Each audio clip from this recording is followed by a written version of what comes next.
Ladies and gentlemen, welcome to a special live stream of the High Ground. I am finally back in the building.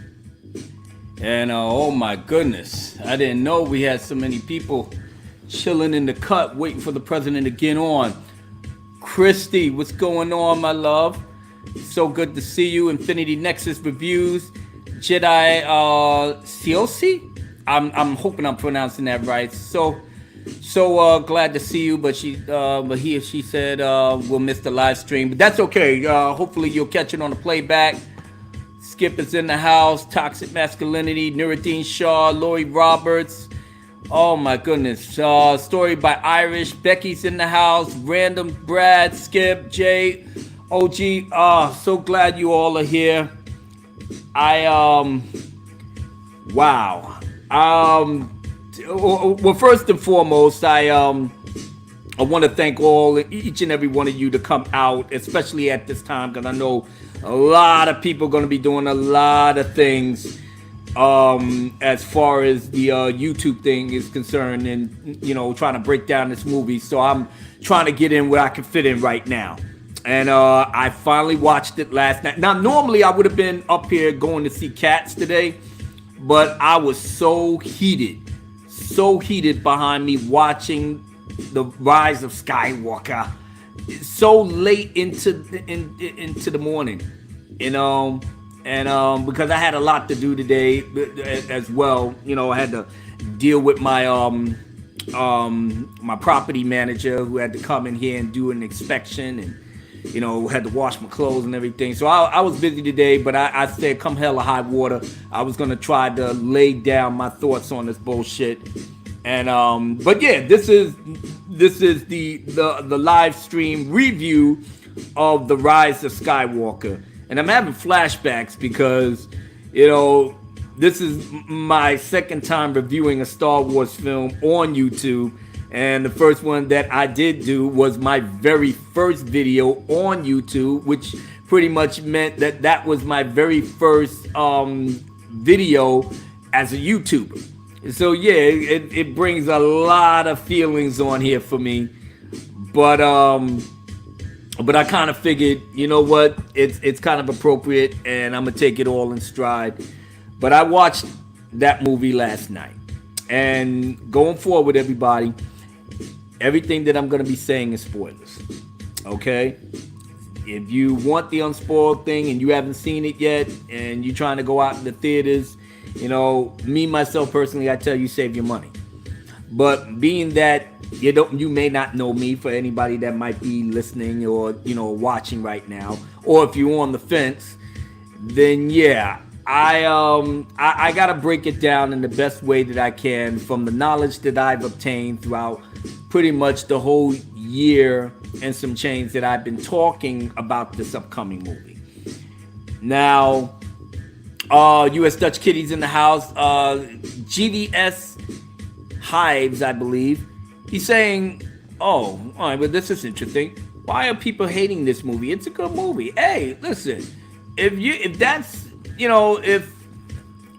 a movie like The Rise of Skywalker is your flavor, man, then, God bless you. I had a conversation with a gentleman this morning, about, said thing. And I'm like, hey, if that's your cup of tea and you call yourself a fan and you a lifetime member of the Star Wars, fan committee, then God bless you, man. I ain't got nothing really to say about that. I'm just saying, for people on my side that found this shit to be an incoherent, convoluted, pandering, MacGuffin-filled mess that it is, yeah, I'm gonna speak my mind on that shit. Trey Country, what's going on? Trey Country said, "Fuck this movie." Yeah, pretty much in so many words. OG Star Wars says it is okay if you like the Disney canon, just like there are those who doesn't. Yeah, and the guy that I was speaking to this morning made a very good point. He said, unfortunately, we got to a point where even in our disagreements, we're passionate about our perception of it, but we got to say what we got to say. And I said, all right, I understand that. I get it. But for me, this movie, as I watched it last night, and you've seen, and I know half of y'all seen the clip that I posted up there as I was watching it.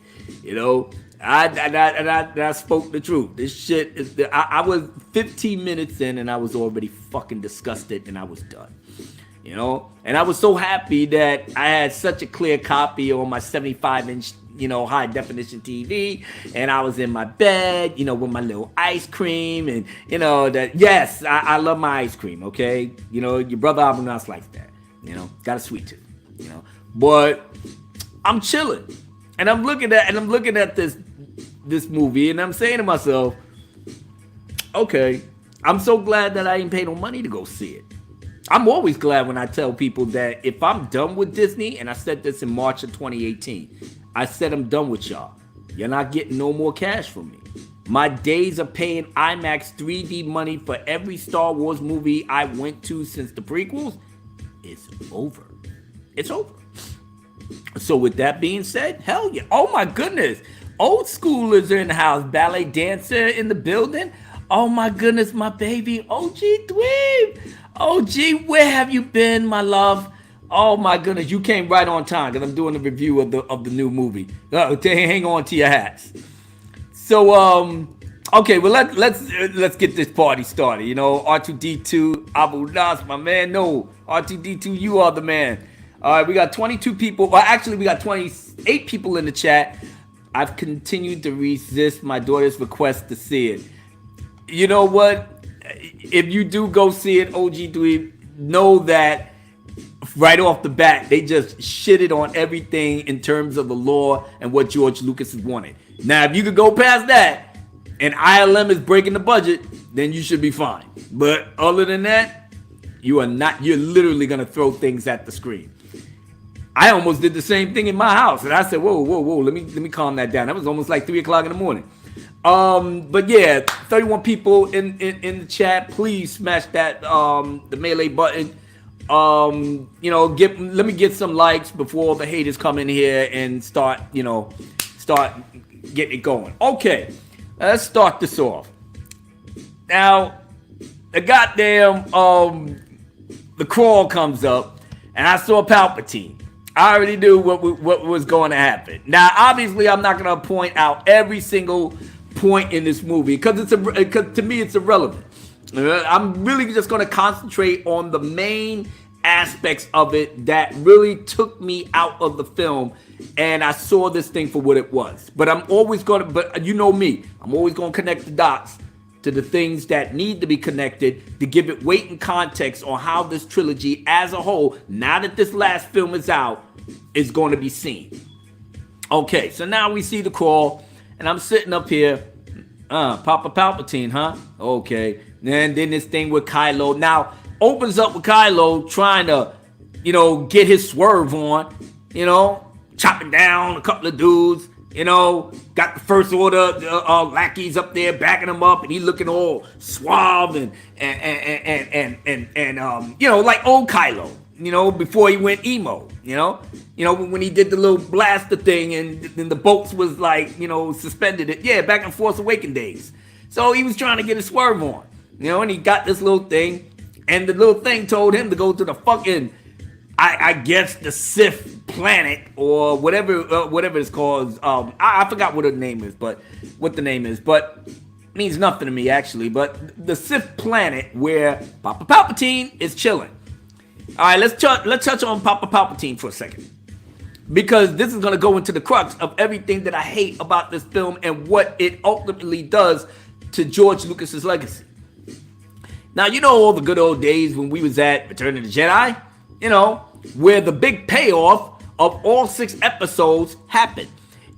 And now that we have the prequels to give it context and weight as to how everything in Anakin's life played out, even in books and subsequent novels, now you get to the part where Luke is on the floor with Darth Sidious throwing the lightning at him, telling Luke to kill him and take your place at his side. Luke said, no, I am not going to do it. I am a Jedi like my father before me. Darth Sidious wasn't having it because he knew it wasn't going to turn him. And Luke still had the minimum training that he had, but he had some form of training. He lashed out in anger because of Leia, but when he chopped off Anakin's hand, he looked at his mechanical hand. No, he looked at his father's hand. He looked at his hands first, then he looked at his father, and he saw that history was going to repeat itself. And with the little training that he had, he brought himself back and told him no. Now he's on the floor withering in pain. Anakin finally realizes the lie of the Sith and the dark side. And he literally saw the reason why he went into the dark side in the first place, laying on the floor crying out, "Father, please help me." And he looked at Darth Sidious, knowing how he lied from the first, that he didn't have the ability, to create life and save people from death. Darth Plagueis already mastered that. And knowing that he held on to this anger for so many years, and when Luke told him, I see the conflict in you, let go of your hate. And he said, it was too late for me, son. And he said, my father is truly dead. But he knew he was still in there. And when you knew that your son was about to die, and the reason why you went to the dark side in the first place, but to keep your wife and your children safe, you finally was redeemed by your son, and you killed Darth Sidious. And he fell into the shaft, and he died. His body was vaporized. That's almost like no molecules or anything. Even with dark side practitioners, when they have their spirit, because yes, their spirit can linger if their dark side skills is that strong enough. Exar Kun is a prime example from the Old Republic and other subsequent Dark Lords of the Sith. So no, it's not impossible for Palpatine's spirit to just linger on. In the EU books, that's where the Dark Empire novels came in, and that one of the clones of Palpatine, the spirit of Darth Sidious, inhabited one of the clones, and he used that to great effect. But by the time those novels had ended, Luke Skywalker fell into the dark side. Leia came back and brought him back. Between those two, they killed Palpatine once and for all. They gave that novel the green pass because back then, there was no prequels. There was no prequels to give context and weight into what Anakin's arc was going to be. It was a great novel. It actually played out well in the books. Shit, could have played out even better than the movie. But since JJ likes to have no type of creativity and likes to dip and dive in, so he took elements of that, the Dark Empire novel, and he used it in this movie. But we'll get to that in a second. But just the fact that now Palpatine is back, and they don't even tell him that he has a clone. They don't even say that. They just said that the dark side was so powerful that they give me my body back. But yet he got tubes and stuff stuck up his ass. Kylo's sitting around here like, oh, well, I don't know what the fuck is this, but I'm gonna take care of you. Oh, my boy, what are you doing? I'm Papa Palpatine. It's not gonna happen. But check this out. He said, no. He said, I'm the one. I'm the real leader here. Oh, no, it isn't. Snoke is the real leader. Oh, really? Oh, well, check out those vats over there. And you saw a little thing about Snoke. Like, he was a clone. So basically, Snoke was the Papa Palpatine clone. Now, the problem is, and like I said, with Papa Palpatine, he was already a Sith Lord. He was already, really strong in the dark side. So his dark side spirit lingered. And he inhabited a clone, but that means his dark side force energy and stuff inhabited the clone, allowing him to have his powers. Snoke? So, what? Papa Palpatine manufactured Snoke in a vat, and he just propped him up there? That means, how the fuck is Snoke that powerful in the force? If that's the case, I mean, you're manufacturing a clone. So I don't know if you gave dark side, but this never explained. So to me, Snoke shouldn't even have no force powers in the first place. The more that I thought about it, yeah, a clone is able to have Rey and Kylo have force visions of each other, and they mind fucking on with fingers, and he's doing force lightning on Kylo and all of this. Kind of explains why he couldn't see the lightsaber that was right next to him, but I digress. But as it stands, Papa Palpatine says, no, I created Snoke. Of course, so convenient. And this movie is based off a lot of conveniences. I ain't hating on it, because you got to do something to try to clean this shit up. But I don't think you did enough to clean up the mess that Ryan made. But unfortunately, you couldn't even do it with one movie. So what do? You cram everything that you can in there to try to make something cohesive, but then it's an incoherent mess. Because there's so many points that you can't even plug up in the running time that you have. Let me just see who else just came in here. Just want to give a shout out. Gundam Wing Zero in the house. That's literally a fact. Complete shits on Anakin's legacy. Yeah, I'm getting ready to get to that too. Becky's in the house. OG Star Wars. Alex Stewart in the house. I kept this beat in the background so I could just discuss. Don't worry, I got stuff ready for everybody here. That was one of the reasons why I was running late. RC from New York City. What's up?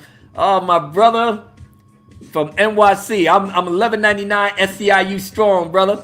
I always meant to tell you that. That's my union. J528 Palpatine clone Sith Lord. Yeah, there's no way you could clone a Sith Lord. That I could tell you. So artificially, he just made Snoke, propped him up. But like I said, even J.J. Abrams couldn't even get that shit correct because Rian Johnson had. Well, no, it still goes back to J.J. J.J. made Snoke to be the antagonist for all three movies.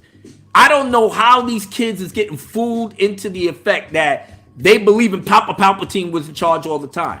No, kids, you've been had. You've been bamboozled. You've been hoodwinked.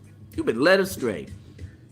Ain't no way in hell JJ gonna convince the real fans, the people in this chat, and myself, and many others around the world that may or may not be watching this. Ain't no way in fucking hell that you gonna convince me that when you started Force Awakens, had Snoke all up in there, the leader, the ruler, and everything else, that he wasn't going to be the antagonist for all three movies. If you say otherwise, J.J. Abrams, you're lying. You're lying. You can lie to yourself. You can lie to your woman. You can lie to your gay lover. You can lie to people that you meet out on the street, and these mindless sheep that's 18 to 24 years old, that's jumping on the bandwagon. You can lie to them, but you can't lie to us, the real fans that's been here since the beginning. Rosetta Allen in the house. Abu Nas, hey baby girl. We have who else? Oh man, yeah, I know we got Lori Roberts in the house. Tawi Ekadis Kudu. Oh my gosh, I'm hoping I'm not fucking this up. But Tawi, because I can't pronounce your name correctly, and I'm not gonna disrespect you like that. But Tawi, I'm so happy that you're here, and yeah, I'm gonna put on some fire, brother. Trust me when I tell you, I'm bringing us all on a journey. Okay, so Papa Palpatine. Get back to that. Papa Palpatine in the movie completely brought back to life. After the Death Star totally incinerated in space. But we'll get to those other MacGuffins in a second. So now, all right, Kylo bounce. All right, I'm out. So he asked me, all right, well, what do you want me to do? All right, Papa Palpatine said, yo, listen, son, check this out. I want you to, go get a couple of things, blah, blah, blah. I can't remember all that other dumb shit. I mean, my mind was already switching off just behind me seeing Papa Palpatine alive when we already know he shouldn't be alive or even in physical form. Because obviously you wasn't touching on clones or anything else. You just made him magically disappear, like the Lucky Charms leprechaun. It's magically delicious, and he magically disappeared, and he's running around with the fucking cereal on his arm. So yeah, all right. So besides all that, he said, "Yo, man, I need you to get X, Y, and Z and get X, Y, and Z." Oh, really? Yeah, man. And remember, You see this fleet right there? No, hundreds and hundreds of ships that Papa Palpatine got floating around for how many years? Now remember, like I said, it's like you got put everything into context. Guys, when Papa Palpatine was in Return of the Jedi, he was already old. He was already old. Old as shit. So now it took another, because after his body got exploded, what do you think? That they created his body. JJ, why didn't you make him young? If that's the case, shit, you made him now old and almost skeleton. He was almost a skeleton. So either way, he's old as shit. But he got these ships floating around here for God knows how long, for over 30, 40 years, doing nothing. But yet you make your clone Snoke, give him a couple of ships, send his dumb ass on his way. And told Snoke, yo, Snoke, all right, I don't want nobody to know that Papa Palpatine is back in the house, right? So you go and do your thing. You call yourself fucking Supreme Leader, Galactic Master, Imperial God. Call yourself whatever you want, but get these kids on your bandwagon. I don't want them knowing that the Don is still chilling. But you should know your place, right? Yes, my lord. Yeah, I know you know your place. All right? You can fool them other dumbass kids, but you can't fool me. So get some of the remnants of the Empire back. Get your shit together. What are you gonna call yourself? I will call this the new Galactic. No. Don't use that dumb shit. Nah. You know what? Call yourself the First Order. That sounds simple. That sounds simple enough. Let's call yourself the First Order and make sure you have my galaxy back to where it was when I was running shit. And then I'll be back later because I got tubes up my ass and I gotta find a way to really get back in the game. All right, and that was it. So that's how Snoke got into the picture.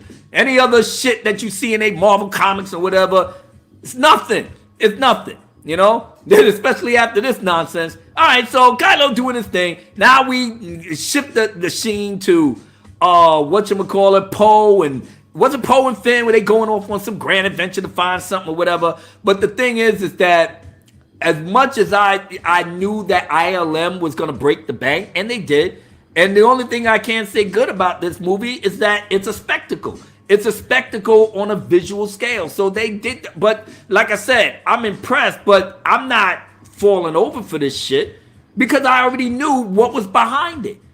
You don't have nothing of substance, so you got to give them something.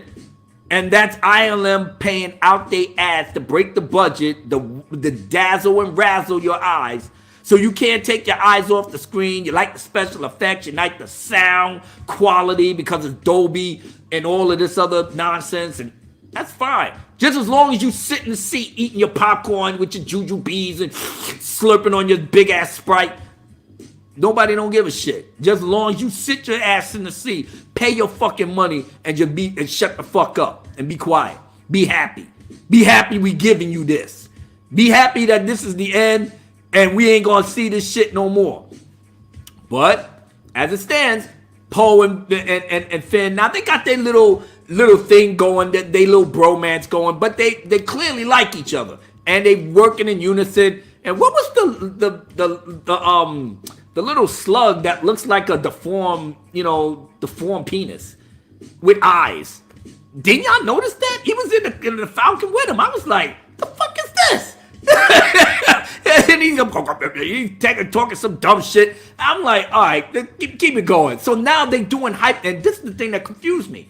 Now, back in episode 4, Han Solo said that you can't just jump into hyperspace. You gotta turn on the Navi computer, and then it's gotta calculate exactly where you're gonna be jumping to. So you just can't jump. And then in this movie, these motherfuckers is just like, okay, we flying over here. Okay, we gotta open it. Oh, come jump it. Boom. Then they fight for hyperspace. Then they come out of hyperspace. Then in another world. Oh, where we at? And then the TIE fighters are still with them. So I'm sitting up there like, what? So they piggybacking on each other? What the fuck is going on?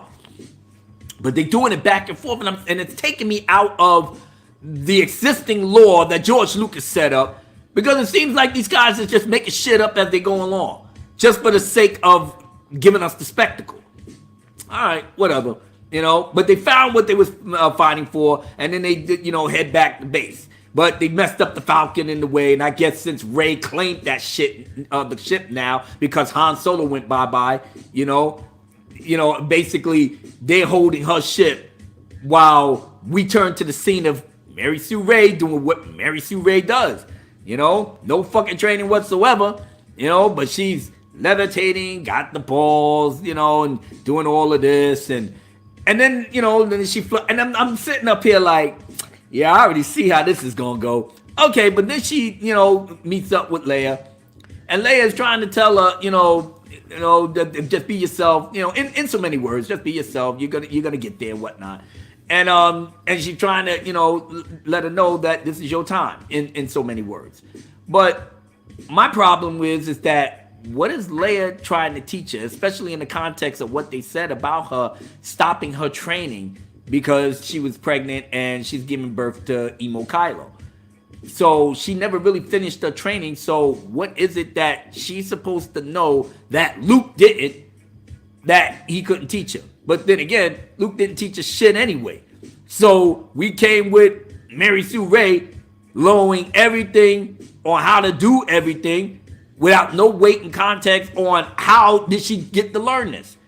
So that was never established in Last Jedi. So now here we come, here a year later. So what, was she studying books? Did she take the books from the Last Jedi? Because she took the books where they thought that it burned at the tree with Yoda and Luke up there feeling sorry for themselves and all this other dumb shit. Like I said, Rian Johnson really fucked it up for everybody. But here we are. Now Mary Sue Ray is, looking strong, confident, waiting for the guys to come down. Now they're coming down. They have a little bickering thing. It's like, what you did to my ship? What did you do to my droid? Blah, blah, blah, blah, blah. Moving forward, now they get the thing that now here comes Emo Kylo, you know what I'm saying? Getting into her head. And that's their force bond. That's their force bond.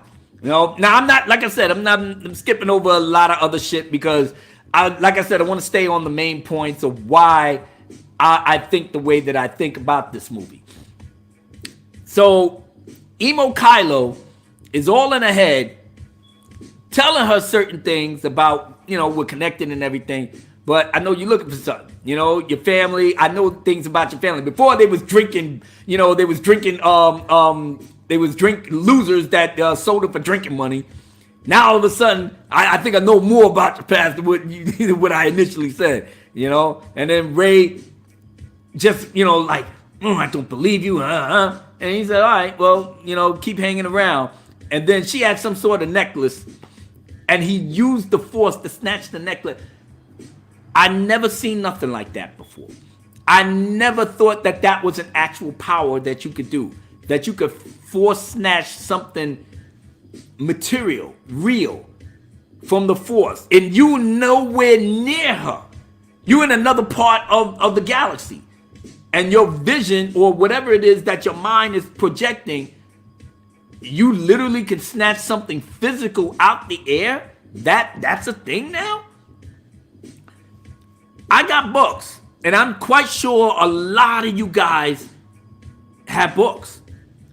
I like I said, in the way that thing was done, I couldn't fathom myself. I mean, I know they did the force touching and everything else, but like I said, I thought that was an ability that was pretty much relegated to Snoke doing that. But you see how so confusing this shit is? So there's no Snoke, so they shouldn't really be able to do it on that level, but obviously they are. And just the fact that he took something from her, made it physical, and where he's at, really took me out of this movie. Because I'm like, God damn, none of the Jedis of old was able to do anything like that. And we have existing books that chronicles many of the Jedi's abilities. That was approved by Lucasfilm and the maker himself. Nothing in the ways of this, unless I'm wrong, and maybe, OG Star Wars, Ryan Kennel, Lord Callis, if you guys are in here, help me out. Let me understand exactly why this shit is a thing. or it's a thing that they doing it so freely and they doing this like throughout the goddamn film. But now we come to the point where, you know, they have to find this dagger, you know, part of what was in the trailer. And now all three of our heroes are going on a grand adventure, like Bilbo Baggins. I'm off to another adventure. So now they're on the Falcon, they doing their thing. You know, Poe and you know what? The jokes in this movie, it is extremely forced. I can't believe how forced this shit was. Seriously. I didn't laugh once. In the 2-hour running of this movie, I have not laughed. Whatever jokes they was flying, I was literally laying in my bed like this. I don't know who might be laughing in the theater behind that shit, but it definitely wasn't me. So, oh man, I'm missing so much in the chat, but I'm trying to go down. I'm trying to do two things at once. Jared Wingnall. All right. The Leia scenes were out of place since Carrie Fisher scenes was cut from TFA. They wrote those scenes into the film and it was just awkward to watch. It was. Remember what JJ said, that they wasn't going to use the technology that they did with Tarkin in Rogue One? They said they wasn't going to do that. They couldn't recast her. That shit was a no-no. So what did they do? They said they have unused footage from The Force Awakens that they was going to use for that. You know what I said that was? I said that was a cut and paste. I said that back in September 2018. That was over a year ago. I said all they doing is cutting and pasting. And maybe dub some dialogue if they can't find the ones that they looking for. But as the film turned out, she says a couple of things, but she really wasn't moving. She was pretty much still in certain respects. So again, you know, say a few lines, and then that was it. You know, but obviously they're trying to move the narrative forward with Leia to show that she's raised master, but yet doesn't really show the context of what she's a master as, because she quit her training in the Disney canon before she became a Jedi Knight. You know, she was still training under Luke and she stopped. So she's not even technically a Jedi Knight. So there's a lot of things that maybe you could learn from books, but according to the Disney canon, she stopped because she was pregnant with Emo Kylo. So giving birth to Emo Kylo, she took care of Emo Kylo. And then maybe she got back into politics. Who knows what happened? But she wasn't doing Jedi training. That's the main point. You know, that's the main point. Road Dog. Oh my goodness. I'm sitting up here missing super chats like I ain't got no goddamn business. I am so sorry. Sitting up here running my mouth. Hold on, is it up there? Can I even put it on the screen? All right, well, Road Dog 24, $4.99 super chat. So basically, this is the Palpatine saga. The whole trilogy has nothing to do with the Skywalkers. No, it doesn't. No, it doesn't. Because Luke is faded away. He's a Force ghost. Leia is still here, but she's a solo. But she is still the daughter of Anakin Skywalker. So she's still a Skywalker, you know, by blood. Technically, Emo Kylo is a Skywalker by blood, you know?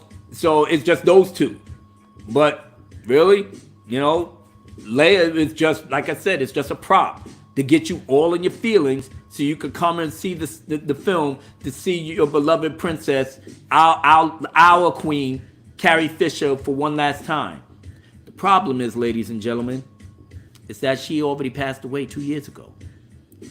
So this thing that we're seeing is something from 2 years back. She's not here. I mean, I can't get emotionally invested, even though I do see her image, but I know the context of what that image is. That's not her. That's old footage. That's like saying there's a reunion. There's a new movie coming out called The Dark Knight Returns, and Bruce Wayne is like 60 years old. And somebody said, let's get Adam West to be Batman. Adam West passed away, but he filmed scenes before he passed away 10 years ago. So we're going to use it. So you watching this and you're saying, yo, this is all right, but he's gone. I'm looking at old footage. So I can't get that hype about it. Yeah, exactly. That's the same thing with her. You know? But as it stands, they off on the adventure. and they go back and forth, back and forth. Now they come up to the great scene, as they was doing their little search, and with the speeders, that clip that they gave on Good Morning America, and it was like, they can fly now. They can fly now. Yeah, exactly. But we already killed their narrative behind that because it was in the books. It was in their Marvel canon books that they saw them with the jetpack, but they acting like they just saw this shit for the first time.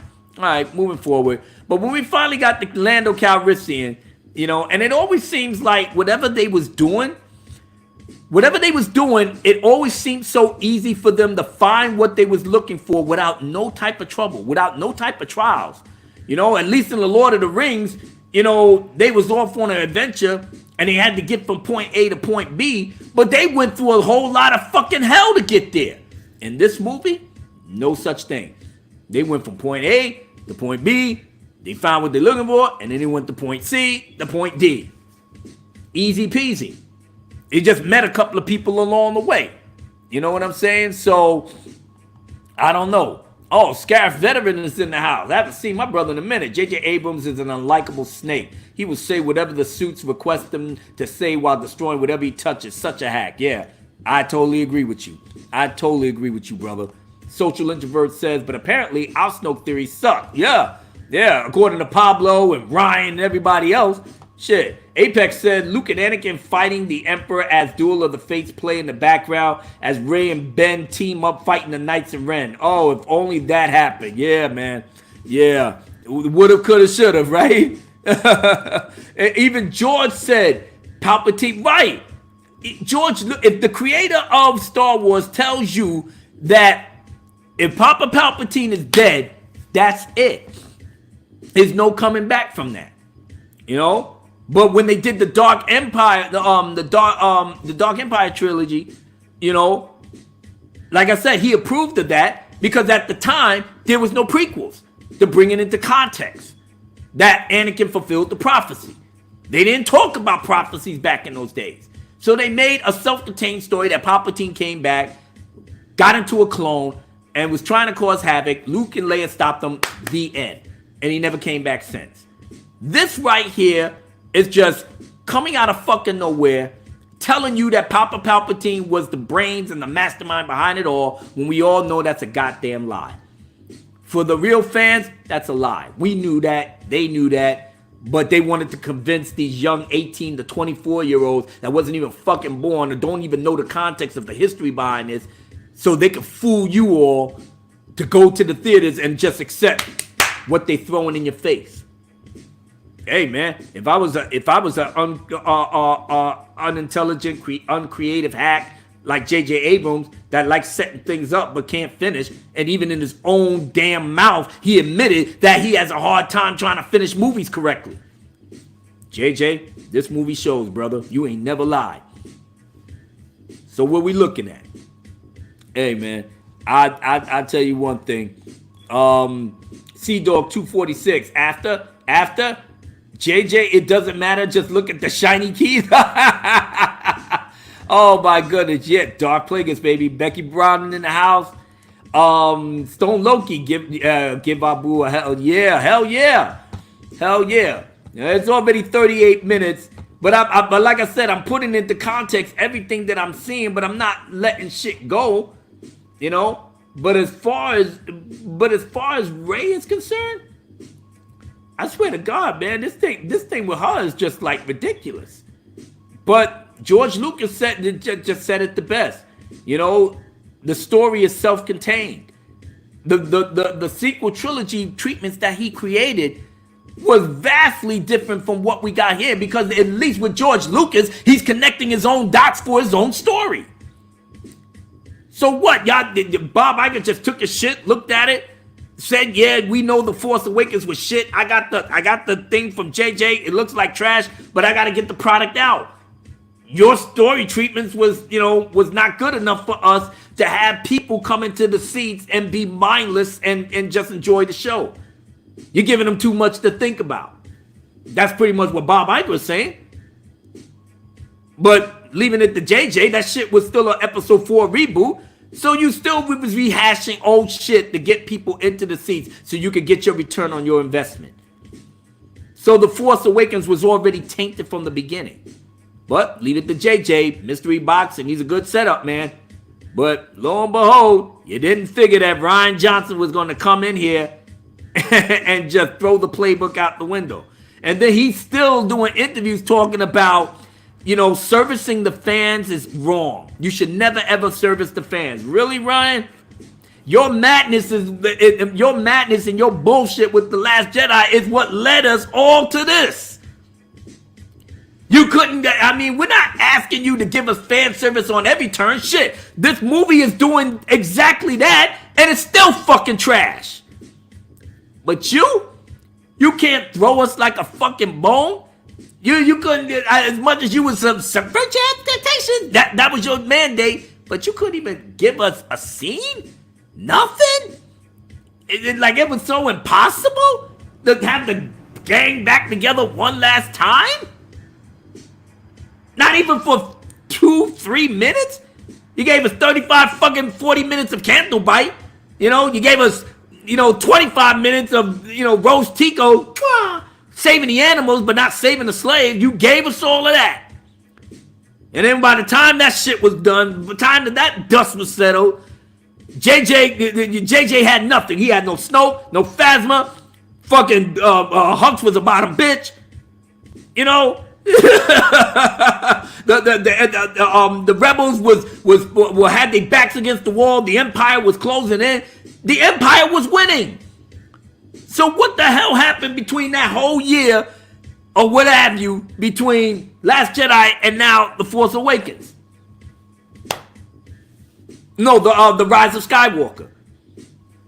I don't understand this movie. It's almost like they was writing this shit freestyle. Like, whatever the first thought comes to mind, we putting that on film.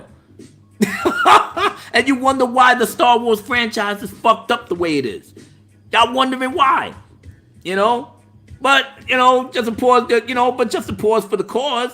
Just to show you guys that, like I said, our fandom is like, it's all fucked up, man. It really is.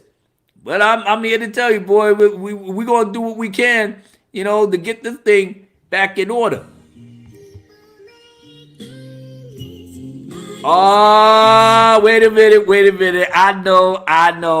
I just jumped the gun for a half a second. But like I said, man, we got to do what we got to do to just bring Star Wars back to its natural state. And unfortunately, since The Rise of Skywalker is the last film in the quote-unquote the Skywalker Saga, which we really don't have any Skywalkers other than Emo, Kylo, and Leia. And like I said, that didn't even work. So the only thing we got left, people, is our 6 movies, the 2 Clone Wars, and Rogue One for those that like it. And we got the EU. So before I, continue on, let's celebrate this shit. Yeah.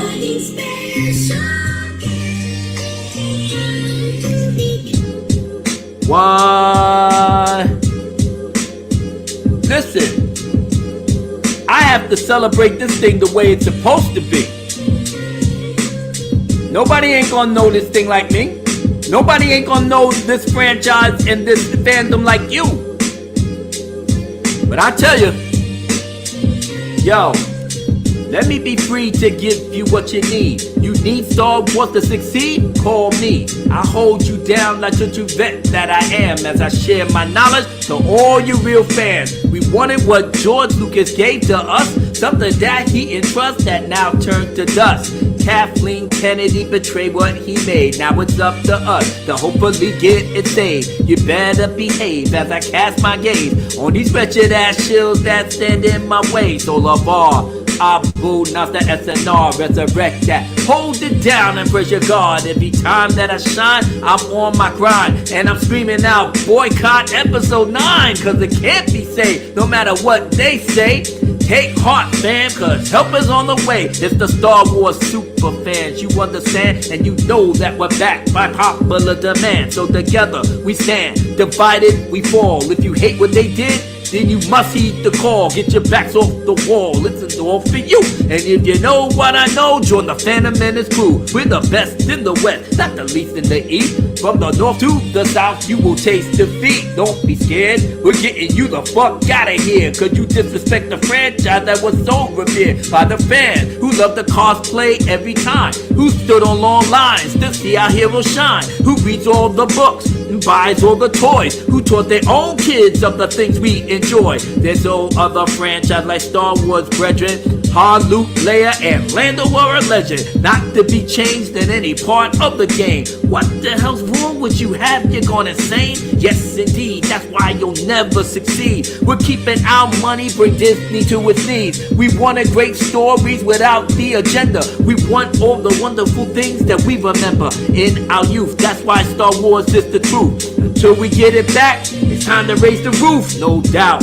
That's why I'm running up my mouth on YouTube and everywhere else, cause I'm about respecting the vision of the maker GL, respecting the work and the things he excels, respecting the story he wants us to see, respecting the lore and the mythology. I'm here to see fake Lucasfilm burn down and all them other clowns getting ran out of town. They didn't understand how deep this thing was and what we're gonna do for the thing that we love and what we'll protect with our last dying breath to show these shills the true meaning of respect. That hey, it's a special day for everybody in here. So listen. So we went through all of that, but we're not done yet. In the context of all these characters that you got right here, I want to concentrate on Mary Sue Ray for a half a second. Now, for those that might have seen the movie, or for those that have not, when you watch this movie, and with everything that they tell us about Ray, especially in the whole year that, I guess she was training, or what have you, did it seem to you that she was angry? That she spent a lot of the time in this movie being angry? Anytime that she saw Kylo, anytime that she was, trying to get to point A and point B, and then, he was messing with her mind, hearing visions or her not being able to get to where she needed to go, upset, angry, impatient. These are the traits that Jedis or Jedis that was actually trained should not be having. So where does all this coming from? And how did they, kept this in the script that this is how she's supposed to act? She was pretty much like this for most of the film. Especially when Kylo came on the scene. But by the time they got to Endor and they saw the wreckage of the Death Star, that should not have been there because the Death Star exploded and got vaporized. We literally seen this in Return of the Jedi. So what the hell? How do you actually create that? And this thing is the real weird part. They actually had the throne room reconstructed. And this is how you know that JJ is pandering his ass off with this movie. He wants you to see all the, remember this, remember that, and remember where this was here, and remember this was, congratulations. You really got people all up in their feelings now. So this is what you wanted these people to see. I get it. And I ain't got no problem with that. Problem is that nothing in the story in context makes any fucking sense for you to have this on the screen. All right. But now here we go. Like I said, skipping past all that. I know they met the other people that was on Endor, and come to find out that they were all former stormtroopers who ran away. And I'm sitting up here like, cause the black chick, the Nubian, Finn's Nubian princess. Finn finally got a new girlfriend now. He finally he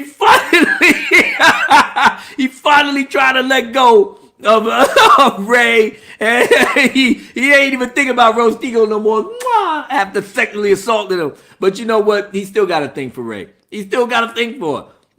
When the girl said that yeah, Ray took a little speedboat when she went to the Death Star. He was like, what? No, she can't do that. We gotta go after her. And he's like, well, it's too late. It's getting dark. We can't. We gotta go. No. He wanted to go chase after her, so I don't know. He still got to hang up for that, man. But it's okay. It's okay. But the black chick, I don't know her name, and I don't even care to. I don't care about that character. Character means nothing. She don't got no character development. She's just there to just push just push the story along. But they little conversations like, yeah, I'm an escapee, a stormtrooper too. Everybody in the hood thing there. Really? What's your name? Oh, my name is J7XX7X. Oh, I'm Finn12777, blah, blah, blah. But they up there having a good conversation, but us in the audience, or me, and I'm sitting up here like, oh, goddamn. In The Force Awakens, we was actually thinking you was the lone dude that broke the mold.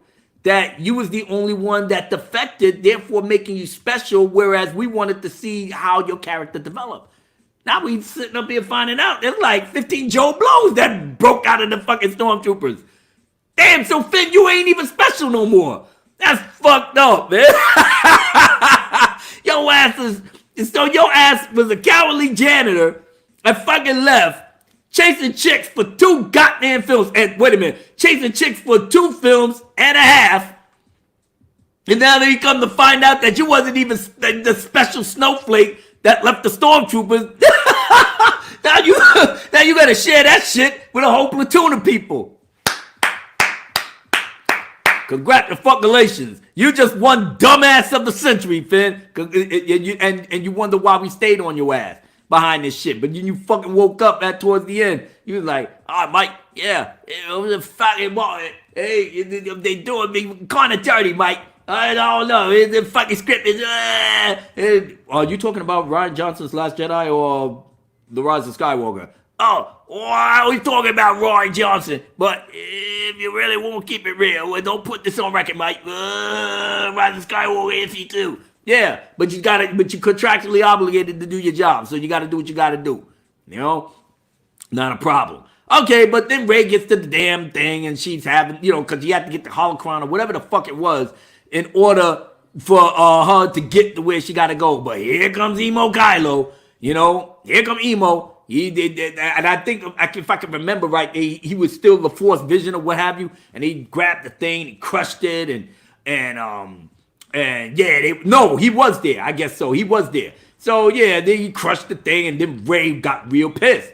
I'm thinking to myself, yo, this girl is a dark side user already. All she doing is frowning, mad, and swinging like she trying to kill somebody with the lightsaber. But it is what it is. Then he jumped down and said, come get me, bitch. And she jumped on after him. So now we get that epic scene of them crashing in the waves and stuff. I swear to God, she still looked like she wanted some dick, That's just my opinion. Kylo looking suave and debonair with the rain, still just all over his hair and everything. And then, they just tapping sticks together. This lightsaber combat in this film is laughable. Fucking laughable. I'm not even bullshitting you. This thing is sad. And Emo Kylo should have no excuse because he was trained by Luke Skywalker. Luke Skywalker, well, in the real canon, was a badass like that. He was the most powerful Jedi in the galaxy. He learned everything that he learned from the scriptures that Obi-Wan left in his hut, the things that he found in Yoda's hut, and all the records and all the stuff that he eventually found in order to build the academy. But that's the real, EU. This bullshit right here, who knows? But Emo Kylo don't seem like he's that much of a badass when it comes to lightsaber combat. Or if he's trying to fight somebody. But him and Rey, they pretty much equals. Well, in this one, actually, like I said, Rey kicked his ass in Force Awakens. So how does that sound? And she had even less training back then than she does now. Well, that's J.J. Abrams for you, mystery box man. So let me get to the chat for a second. Let's see. Oh, we got We got the rookie critic, $2 super chat. Hey, bro, unleash the anger, my friend. Yeah, I have to. And thank you, brother, for the $2 super chat. Much appreciated. 19K Fox, where's he at? There you go, my brother, 19K Fox, $4.99 super chat. When Ray Force slapped Finn, I was laughing my ass off. Yeah, thank you, brother, for the $4.99 super chat. Greatly appreciated. And kind of miss you on the panel, brother, but we're going to get together soon because, I was talking OG Star Wars, and I think what we may do, especially in light of this now that I'm watching, we may have to go over the OT trilogy as well and show love, for those 3 films that got it all started on. So I'm gonna be hollering at you pretty soon, man, for you to get on the panel and let's do our thing again. Becky Browan, love you too, sweetheart. So good that you're here chilling with me right now. Ray, C-Dog246 said Ray can force Skype, but can't feel life within the Force. Nah, because Black Samurai 76 says F Emo Kylo. I do it. Yo, I totally agree with you, brother. I totally agree with you. I ain't even gonna lie behind that. Ballet dancer, yeah, Ray wants something from Kylo. Of course she did. Of course she did. These people knew. I mean, we knew what it was. Here you go. C-Dog 246 said all the lightsaber combat was filmed from a distance since the fan tore up the combat in The Last Jedi. Yeah, that shit was just trash right there. But the people that like The Last Jedi, though, that was the greatest thing since sliced bread to them. Like I said, when we tried to break it down, Robot Head did an excellent analysis in this video, and they still shitted on him behind that. They're like, we don't care. This shit is great. Okay, not a problem. Social Introvert TV says, love how you're breaking this shit down. I'm trying, man, but like I said, I watched the movie, but I just watched it once. And I was it was like 4:30 in the morning. And I was like, oh, God, my brain is like getting ready to fucking explode. I'm going to sleep. After this shit, I forgot about it. Like I said, this thing went one ear and out the other. The only thing that I retained was the thing that I needed to talk about that makes this movie a fucking train wreck.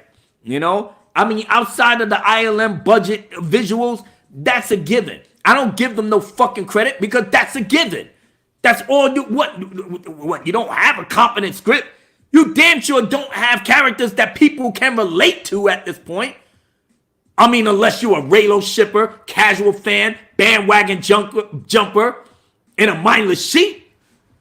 Now, those 4 groups could definitely get into this movie. But for the rest of us, what the fuck is this?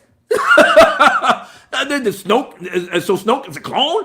Palpatine is back? Now you need the dagger? What's all this? Exactly. We're just like along for the ride. Because they're basically going from A, B, C, D, E, doing check marks. So we're not even investing in individual character growth. We're just going through the plot lines. That's what it seemed like to me.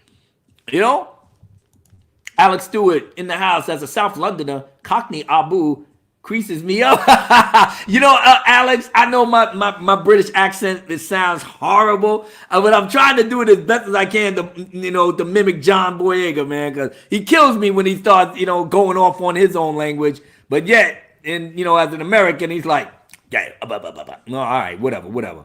The conspiracy, the conspiracy says, I was surprised Palpatine used that line, the dark side. Yes, the callbacks. Pathway to many abilities some consider to be unnatural. It was shoehorned.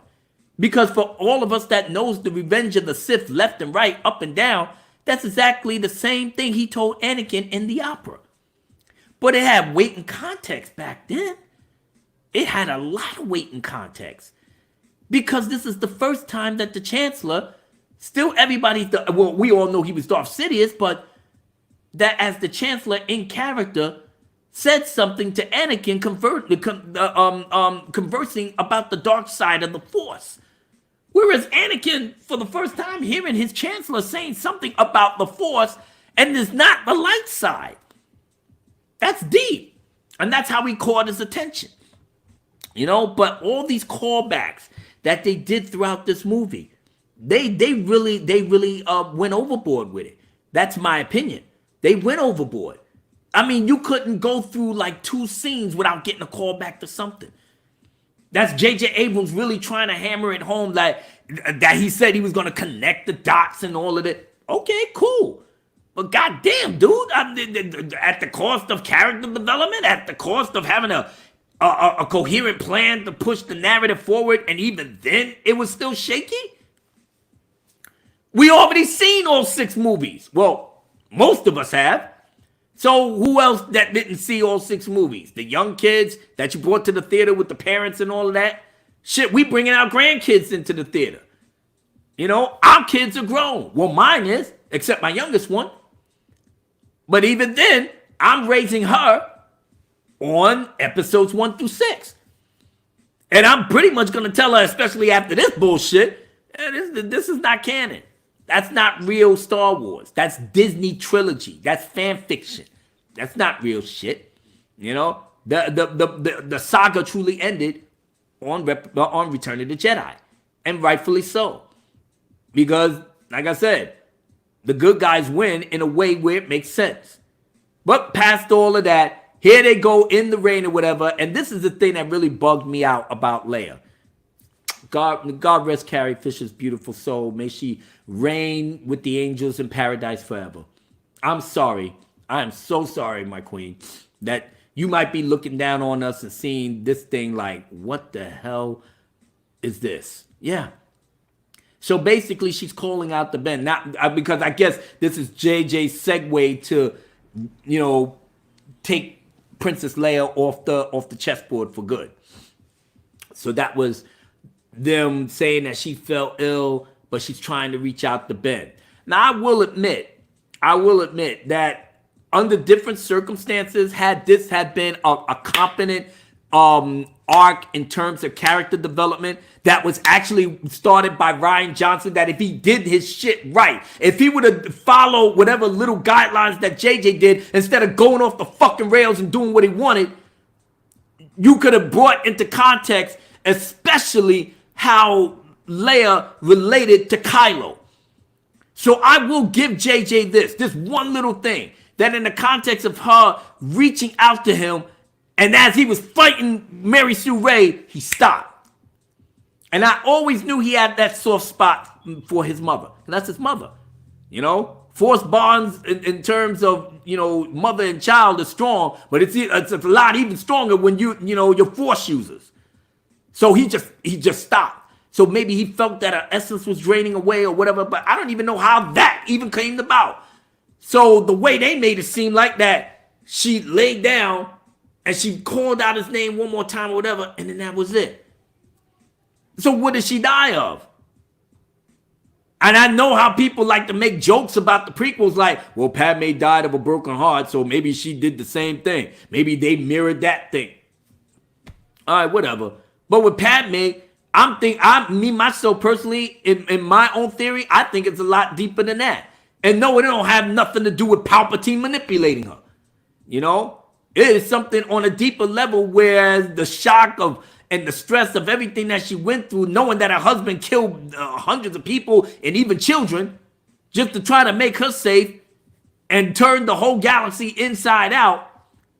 And the stress of giving birth behind all the things that she was feeling and the stress alone probably messed up her system. And even though it's a space fantasy or whatever, but the way George Lucas put it together, he pretty much let you know that she couldn't go on knowing what her husband had turned into, what her husband had became, and how could she live with herself for not seeing this coming. Because she knew that he killed women and children before. But that was from the reflex of him losing his mother to those same people. So she gave him a pass. But she should have kept it in her head that her husband, the man that she loved, was even capable of putting people to the torch. Whether it's women or children or what have you. In the context of this in Revenge of the Sith, he was doing it thinking that he needed to be strong enough in the dark side of the Force to be able to learn the ability to keep his wife alive after having a premonition and a dream that she died in childbirth. But the irony was that she died in childbirth regardless because of Anakin's, selfishness and how the Dark Force finally grabbed hold of him and told him the biggest lie of all against himself. Telling you, man, George Lucas is a fucking mastermind when it comes to stories. This shit here, y'all guys can't even hold a candle to him.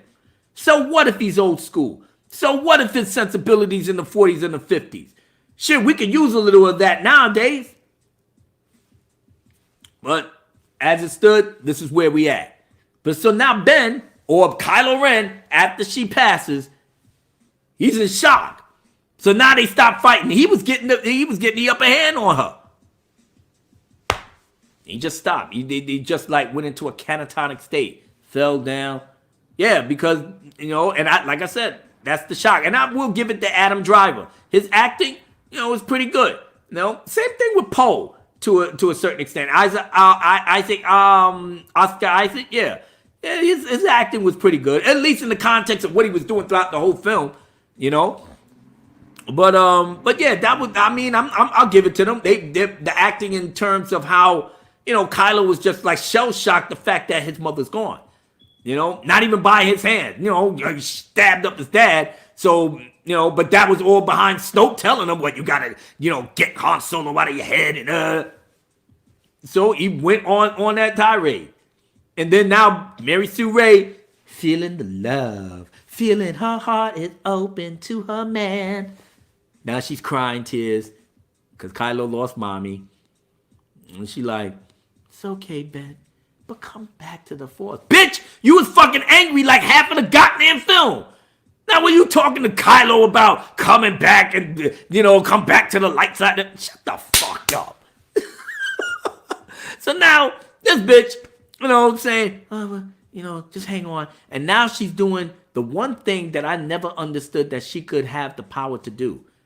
But in this film, Mary Sue Ray, she was overpowered as fuck from the start. From the start. Now she got Force healing abilities. Force healing abilities that where in the context did she learn this shit from? Now remember, Leia did not finish her training. She didn't get no goddamn training from, oh God, baby, oh titties, oh Lord. You didn't get no type of training from him. So, what the fuck? Did she read the books? That's the only way that she could know how to learn Force healing techniques. But they don't make it no context about it in The Last Jedi that these were the type of books that you could actually learn how to be a badass Jedi from. Those were books that's just chronicling history. Maybe a couple of techniques could have been said in there, but who the fuck knows?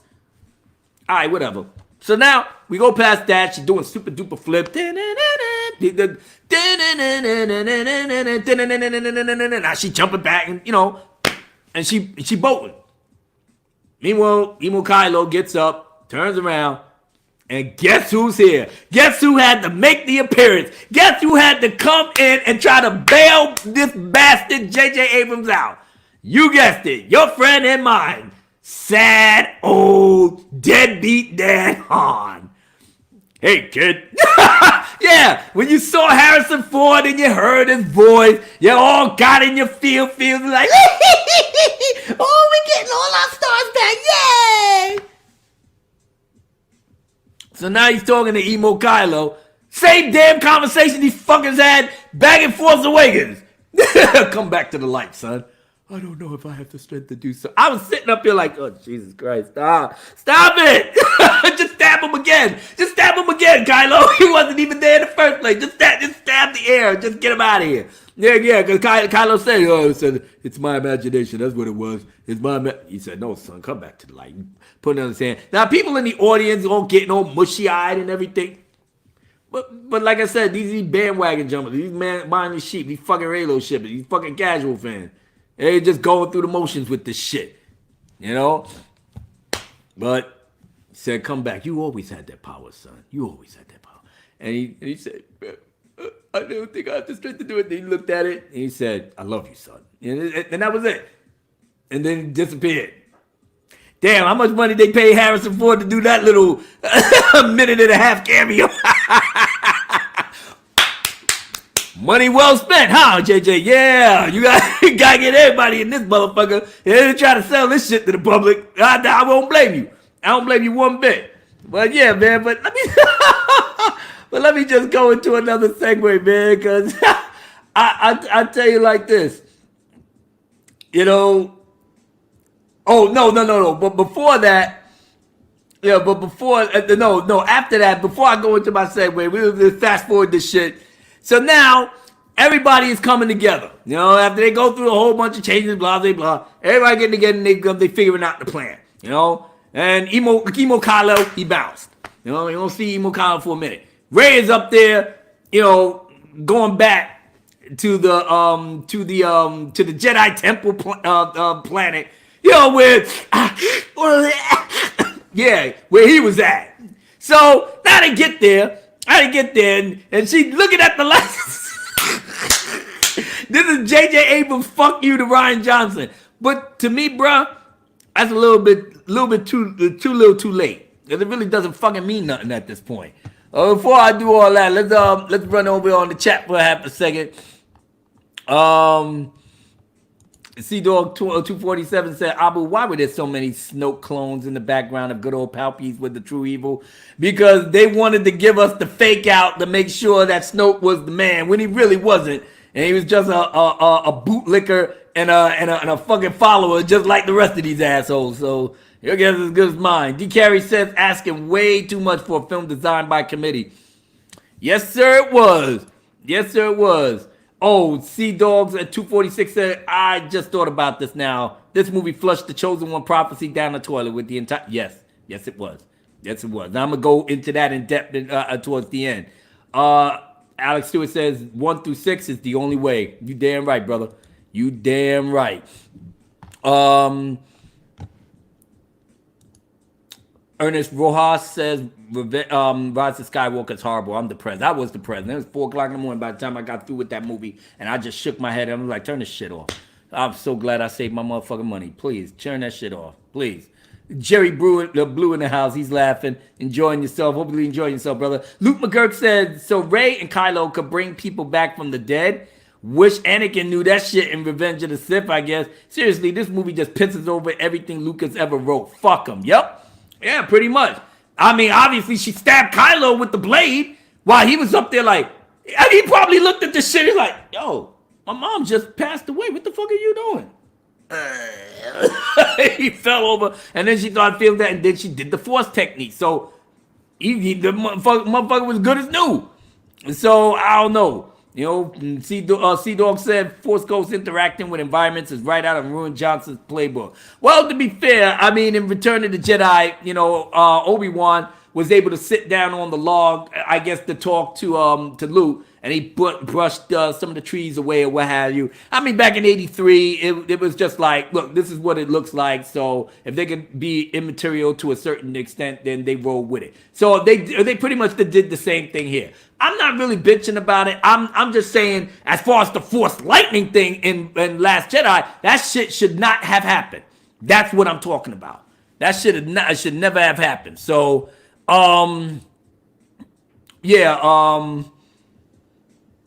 Black Sand said, don't feel bad. George Lucas got paid. No, he got paid under circumstances that he didn't think these bastards was going to screw him over. You know what I'm saying? He really thought that these people were going to use the story treatment, Black Stan, and they fucked him over. The dream died then. Yeah, it did die. Especially the way Bob Iger confessed in his book. This is the Star Wars funeral. Remember the good old days. Yeah, we got to remember the good old days because we're going to bring that shit back. You know, Scribe Varen says she don't need no training because she is Kathleen's feminist. Wish fulfillment character fantasy. That she is. You see in them posters that they got her face like bigger than everybody else's. So they definitely making a point that this is their girl. You know? Luke McGurk said they got Harrison Ford back and still not reunited with Luke. Yeah, Luke is a Force ghost. But back on the island, now Luke now appears.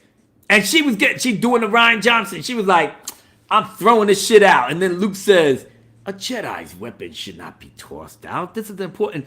And I'm looking at this shit. I started laughing my ass off. And I said, good job, JJ, sticking it to Ryan. But in the context of what we getting here now, it's too little too late. You know? But that should tell you something about how he feels about Rian Johnson. But in some respects, JJ, you still didn't, come out and say what you were supposed to say about this fucker. You understand? You ain't say nothing to the contrary like, yeah, he did the meta approach. Meta approach? Yo, tell him that he fucked up. Because now you sitting up here scrambling to make this shit good with one movie when I told you ever since last year that this should have been 2 movies. So you can really build off on this shit. You know? Make the first movie that explains the mess that Ryan did, correct that, and then you can retcon episode 8 and get that shit the fuck out of here. And then now that you make the real episode 9, and then everything will be good, man. It's like, what? Why is it so hard? Why is it so difficult? Fuck him. But either way, now he's sitting up there, sitting down with Ray, giving her the Zen wisdom again.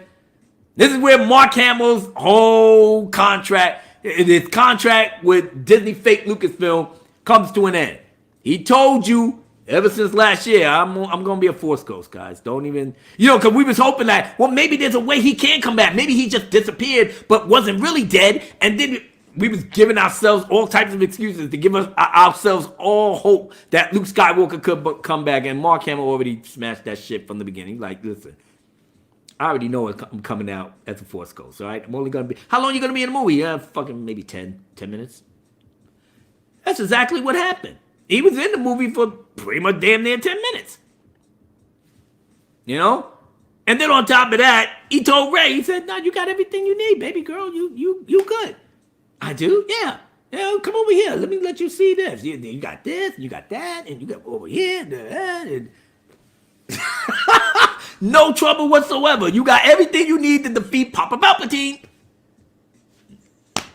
So his job was done. His job was done. You're gonna. And he said something about Kylo made it the some bullshit. But the thing is that but I don't have a great transport to get me over here. And this is the thing that I totally tuned the fuck out.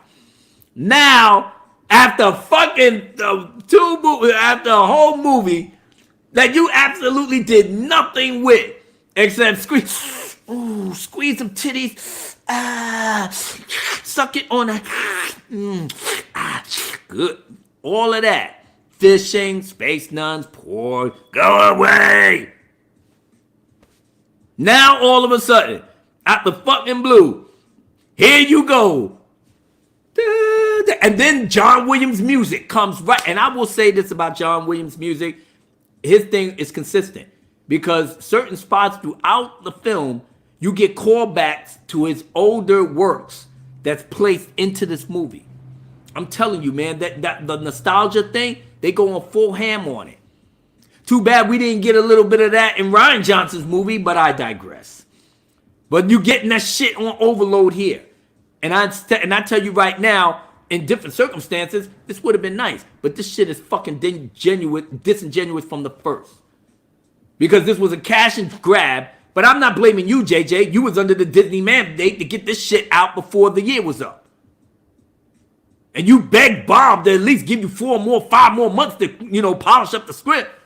But since he said no, you said, all right, episode 4 reboot. There we are. People are coming to the theaters. Remember this, call back this, da-da-da. There we go. But Luke now raising up the thing. And then that was it. The X-Wing. And she got this big cheesy smile on her face. Yeah, because he didn't teach her how to lift the X-Wing. Part of the training. You would have thought that the first time we saw Rian Johnson's dumbass movie, that the X-Wing was under the water, and we thought that he would train Rey to try to lift up the X-Wing, and maybe she would have failed, but Luke would have gave her the same lesson that Yoda gave him when he couldn't lift up the X-Wing. It would have been perfect. Shit, that's how George Lucas would have done it. It rhymes. It's poetry. You got the crawl before you can walk. This bitch didn't do none of that in any way, shape, or form. But yet, she got Force Ghost Luke lifting up the X-Wing. You got your ride, baby. Now you can go. The end. So now she's doing her thing. The rest of the guys at the base. Rose Tico got the shaft in this movie. Holy shit. She was hardly in it. And not that, it bothers me. I don't give a fuck about her in no way, shape, or form. But damn, man, how much you got paid for this shit? But as far as Luke is concerned, like I said, the waste of Mark Hamill's talent in this movie is blatant to see. Blatant. But I'm showing love to this dude on every level right now because, quite frankly, he was the one that was supposed to shine in the sequel trilogy. As far as I'm concerned, he was the one that was going to pass the torch to everybody in a way in which it made sense. But as it stood, that didn't happen. It's all good, man. It's all good. Right now, let's say goodbye to Luke Skywalker in the best way possible. Now, mind you, they're telling us in the movie that Rey is the last hope. Now, all these kids are sitting up here running around talking about Rey is the chosen one. She's going to defeat Palpatine, which eventually she did, but in the context of it, this is how they want because Palpatine was alive, already shitting on Anakin Skywalker's whole arc between episode 1 through 6 regarding the prophecy, regarding him being the chosen one. And now it just seemed like all of this, and especially the way JJ set this up, especially towards the end, and I'm going to get to that soon, that this was all about Rey all along. I'm not buying that shit. Fuck you. I'm not buying that. But that's okay. That's okay. We're gonna celebrate our hero Luke Skywalker in the best way possible. So let's do it. Let's go. All right now. Now let me tell you something. Super bitch Rey is not that girl. She's the one that rules the world, but she's not that girl. The real chosen one is this. They say Rey's the chosen one. I say she's not, because the real chosen one, Anakin's got that spot. They want to try the theory that's stuck in their head when they claim the prophecy was misread by Yoda himself. Oh God, you need help, because that type of thinking should have stayed on the shelf. But nah, they think that's correct, that Rey was the chosen one on the set. But the truth is, it's always been Anakin, the hero with no fear that's straight for the win. His midichlorian count was beyond high, higher than any Jedi that was alive, conceived by the Force and given to Shmi. To counter dark plagues is blasphemy. Control the Force to gain immortality, so the Sith can rule for all eternity. He turned to the dark side to save his family, but was lost along the way because of his greed and need to control all that he knows. And that was the moment when he lost his soul to Dark Sidious until he learned the truth. And that was the moment when he learned what? Rewind that selector, bring it back. I fucked up, but let me bring it back. The Darth Sidious until he learned the truth, and then he was redeemed by his son Luke.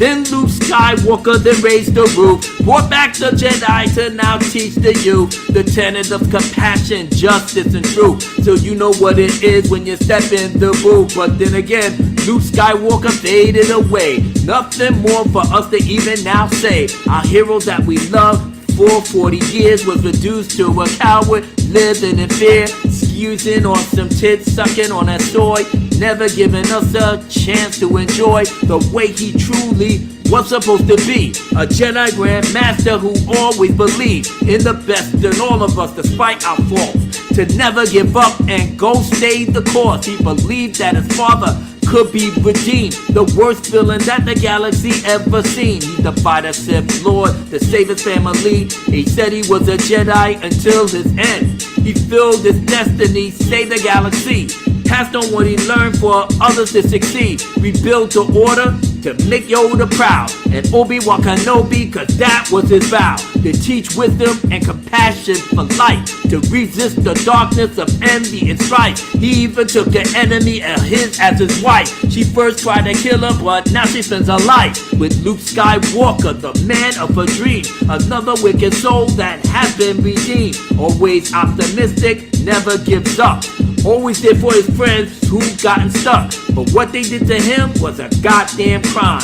Didn't give him a chance for him to truly shine. I wanted to feel like a little boy again, seeing my hero so I can go pretend to be like him and fight for what's right, so I can go to bed feeling good every night. Was born with having something like that for real. Why can't we have something that we can truly feel, that's good for us in every way, shape, and form? A hero that you're proud to show your firstborn, a timeless character we won't see again in our lifetime. This is truly the end, so let's get on back into our minds, to a world where our hero can shine. Thank you, Mark Hamill, for being that dude. Thank you, Mark Hamill, for doing what you do for the Star Wars fandom that you love. We'll never forget how you thought of us. We did what we could to keep it all alive. We did what we could to never let it die. Showing love to you, Harrison Ford. Love to Carrie Fisher, you I adore. Alec Guinness, no one can compare. Peter Cushing, you know you're still here. David Prowse is the man in the suit. James Earl Jones is the best to come through. Peter Mayhew, my first mate forever. Kenny Baker, your droid deserved better. Anthony Daniels, you know you got screwed. Billy D. Williams, this bud's for you. Frank Oz, you know he's the man. Ian McDermott is straight in command. Liam Neeson, you got my respect. Ewan McGregor, Obi-Wan is the best. Natalie Portman, the queen on the set. Hayden Christensen, my utmost respect. Ahmed Best, I love him to death. Samuel L. Jackson is a true vet. Jimmy Smith, yeah, I ride by his side. George Lucas, I'm here to keep your legacy alive. Pretty much. And in the end, this is all we got. This is all we're gonna have. But that's okay, man. I'm cool with that. You understand? I'm good with it. I don't need nothing else. Especially the way this thing is ending off. But Mary Sue Ray flies off. Okay? She's doing the thing. Now, they get the band back together. Poe is now the leader. And he put Finn as his second in command. And now they off to the races. You know? I'm not even mentioning certain things that was in between. I mean, Chewie, you know, the Force lightning thing that Rey did, and all of that. When you see the movie, you're gonna see it, and you're just gonna shake your head because, like I said, there's no way in hell conceptually that she's supposed to learn that ability. You know, even though we all knew that she's Palpatine's daughter or Palpatine's granddaughter, and this is the real key. Before I go on, so now she's Palpatine's granddaughter. So that means Palpatine had time to bang out somebody, pop a kid. Obviously, you're not raising the kid. So the kid is off on his own with his moms. So now they grow up, and then they have he gets with another chick, and now they have Mary Sue Ray. But Palpatine didn't strike me as somebody that would take a woman, because when he was being trained by Darth Plagueis himself says that, you know, taking a woman is immaterial. You know, you're married to the dark side of the Force. That's your wife. That's your significant other. The dark side of the Force. That's your power. You are the covert power by all means necessary. Even Palpatine said this as much when one of these senators was talking to him at the table, and this is in the Darth Plagueis novel. They were talking at the table, and it's like, oh, I see you a ladies' man and everything. And yeah, he had a couple of girls on him like that, but Palpatine was like, no, man, I'm too busy. I'm too busy trying to set things up. That was his whole mindset, coveting power. So even though he became the emperor, but he still had to, you know, control the galaxy with the Grand Moffs and the governors and all this and the systems that were still, you know, not feeling him. So again, You know, what type of time is he supposed to, bang somebody out, treat them like a whore, spit in their face, you dirty whore, yeah, Palpatine, baby, yeah, steal the Force, girl, and he out. Throw a couple of dollars, all right, I'm out. What? My phone number? Oh yeah, it's 1-647-225-8782. And yeah, you don't get me, leave a message. Yeah, baby, I'm gonna holler at you. No problem. Out of here. You don't see this bitch again. So now she give birth to his son. So now his son don't even know his own daddy. You would have think that Palpatine would have came and got him to indoctrinate him into the Sith. Shit, he doesn't have any apprentice. He had Darth Vader up until a certain point, you know. But even then, after Vader threw him down the shaft and he died. Or at least we thought he was dead. So by the time he finally got his body back and all this shit stuck up in his ass, you didn't think he'd try to, reach out to his son? Yeah. Get Maury out here. And they'll get Maury sitting up here like, so this is my dad? I don't believe you. Look at him. He got all this shit up in his ass and he looks like a crusty old, pasty bastard. I don't know him. He doesn't. I never had a dad. I had my stepfather, but even he ran off because he said my mother was crazy. Well, son, his paternity test says, Papa Palpatine, you are the father. And he's like, no, Papa Palpatine, yeah. Why didn't he come get his son then? Teach him the tenets of the dark side of the Force. Shit, it would have been a lot easier with that. But you waited for like another 30, 40 years to get Mary Sue Ray? More of that bullshit agenda to push that she's supposed to be the chosen one. But all right, but get past all that. Now everybody's in the big Dukaroo. Now we at the end. They got the space horses. Yeah! Going through that. Lando in the Falcon. Yeah, we're doing our thing. Everybody doing their thing. Meanwhile, whatchamacallit, Mary Sue Ray now gets to the Sith temple or the Sith planet or what have you, and then the music comes, the Palpatine Darth Sidious music, yeah, getting all in your feelings again. Now getting you into your remember this scene, because now he comes towards her and he says, "You gotta kill me, because my essence." After that, will go to you, and then therefore, you'll be the new empress. This is your throne. This is this. Everything's good. You good? And she's looking at him like, I don't know. Come on, Mary Sue Ray. He's doing the same thing as he did with the Jedi. I tell you, JJ is doing paint by the numbers with this dumb shit. Seriously, he's doing paint by the numbers. The same thing he said to Luke back in Return of the Jedi. He's saying it to her. I'm sitting up there like bored out my fucking mind at this point. Like, God damn. Oh, hurry up and get this show. I felt like George Lucas watching the trailer. Oh, I can feel my life essence draining. Oh my God. You forgot, you know what you dropped? You dropped the plot. Yeah, I felt like George Lucas. Just watching this shit. I felt like just by him talking about, the Sith and this is what you have to do. This is your destiny. And I'm sitting up here like, oh God, kill me. I can't deal with this shit. All right, but going through all of that, and then now she's starting to think about it. But then, she here comes Ben Swallow. Now, before he gets there, I didn't talk about these people throughout this whole movie review. The Knights of Ren. What the fuck did they do the entire movie? If anybody that's seen the movie, they didn't. You did absolutely nothing. They was just point plot, plot points. I guess check marks to let you know that they was trying to find somebody. They ain't do shit. Nothing throughout that whole film and towards the end. And even then, because Ben Swallow trying to get Mary Sue Ray. That was his girl. Shit, Finn couldn't get with her.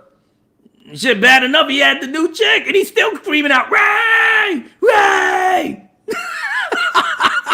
He got He got his new black chick. And then when he found out Ray was on the Sith planet, he was like, no, we gotta go get her, Ray! I swear to God, this motherfucker, she not feeling you, man. I mean, can you believe it? He got this new black, this Nubian princess, man. He got his Nubian princess. He can't even appreciate her. His mind's still on Ray. Ray! Can you imagine him and the black chick got married? Now they sitting up here, they husband and wife. Now they getting it in the wedding night. Oh yeah, girl. Oh man, I've never had it so good. We were stormtroopers. Now we lovers, boy. Oh yeah. Oh but hold on. I'm a little bit worried. Ray didn't show up at the reception. Fam, will you stop talking about Ray? Okay, baby, I'm sorry. Girl, yeah, let me get some of that. Oh my goodness, here it go. Wait a minute. We're gonna hold on. Get on your knees. Get on your knees. Wait, open up your mouth. Ray!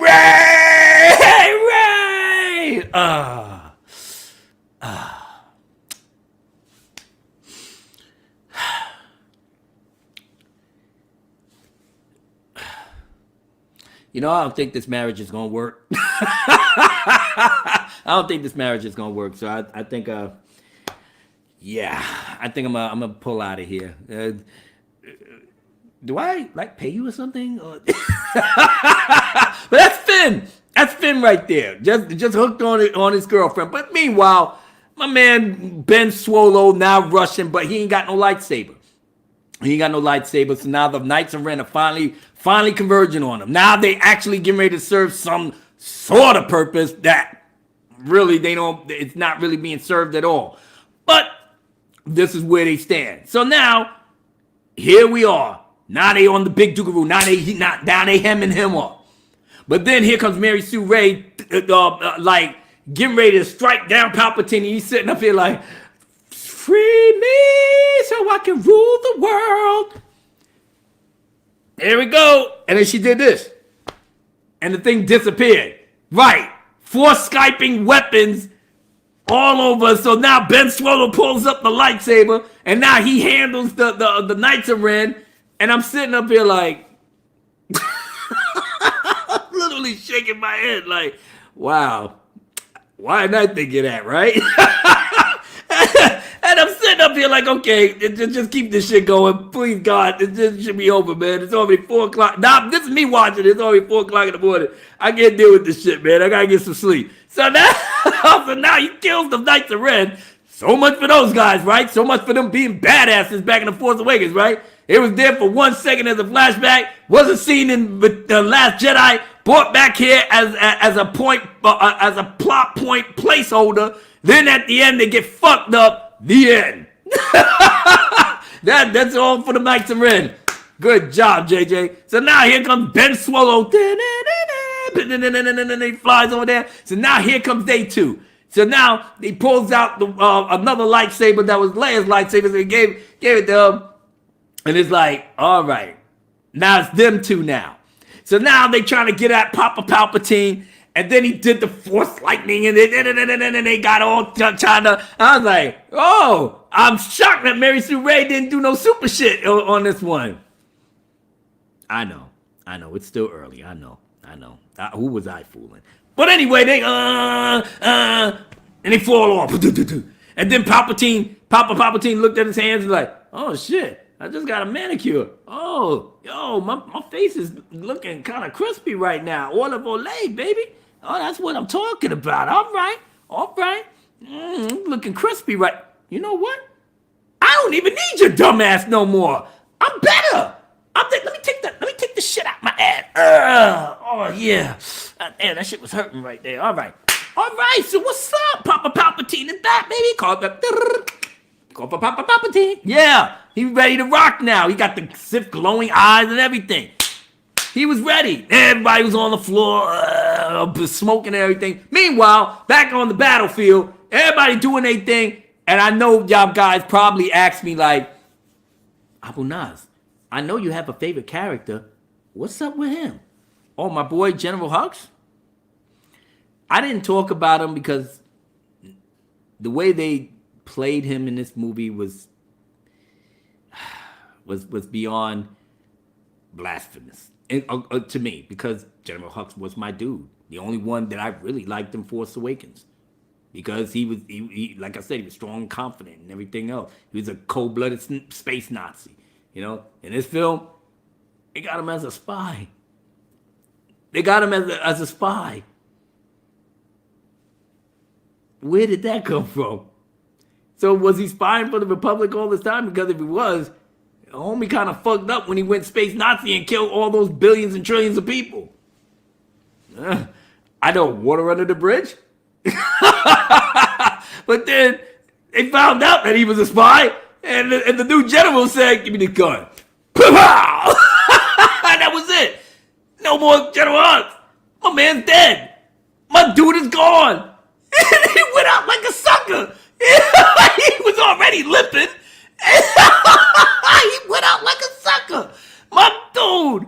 It is bad enough he was already Kylo Ren's bottom bitch, but he went out like a chump. And when he did get shot, that shit left him up in the air. He just fucking levitated him. I was like, what the fuck? And he had him explode out. I was like, God damn. If I was the actor, I would have been like, you gotta be fucking kidding me. This is how I go out. Oh my God. All right, well, back to the battle. All right, now the tables have been turned. Palpatine's shooting up the lightning, making more of the ships disappear because they're trying to create some sense of danger. Like, really? You got super bitch Mary Sue Ray, really? We're supposed to be in danger? There's no such thing as danger. All it is just going through the motions, But like I said, Palpatine had his body back. He drained their life essence and their whatever from the Sith lightning, and the crustiness on his face disappeared. And he got his hands and fingernails back and everything. So he was good to go.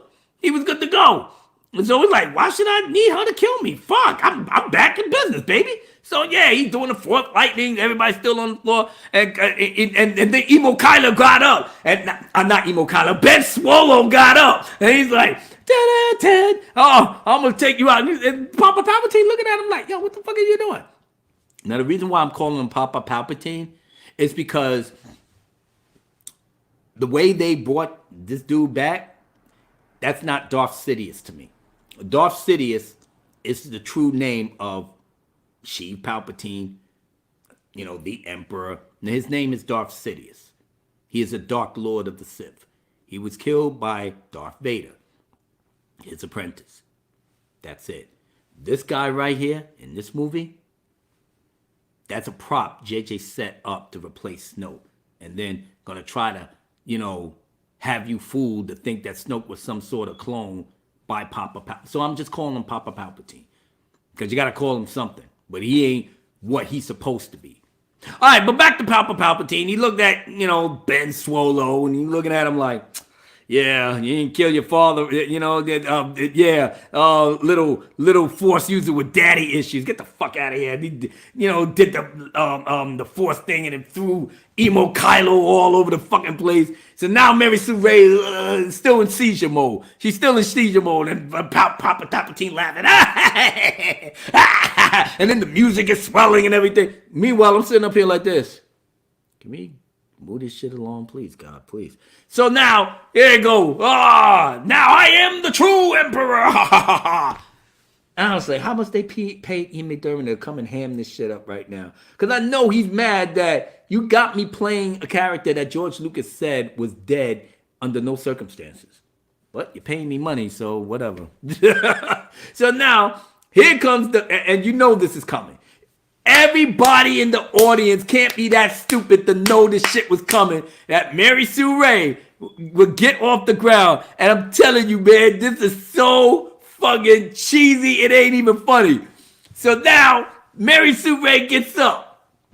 Slowly but surely. Now she grabs the lightsaber, and Papa Palpatine throws off the Force lightning again, and she blocks it.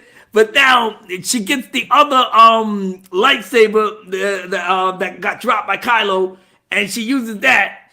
And now she's blocking both the Force lightning and just pushing it to him. And he's sitting up there like, God damn it, bitch. I'm gonna kill you. I'm part of. He said the cheesy line after cheesy line. I am. All the Sith is with me. And then she's like, all the Jedi are with me. And then you hear visions. No, before that, before she got up, you heard visions of Luke and Ahsoka Tano and Obi-Wan Kenobi and even Mace Windu telling her that you're the hope, you're the greatest, you're the this, you're the that, you are, all of us is in you, you can defeat Palpatine. Now, for all us old heads out here, the way she got up and then, getting the strength, what did that remind you of? For all us old heads in here. Yep, you guessed it. This is Mary Sue Ray. You got the touch. You got the power. Yeah! So Mary Sue Ray just pushing the thing back, and he's just sitting up there like, that's exactly how I saw it. Then on some Transformers shit. Arise, Mary Sue Ray Prime.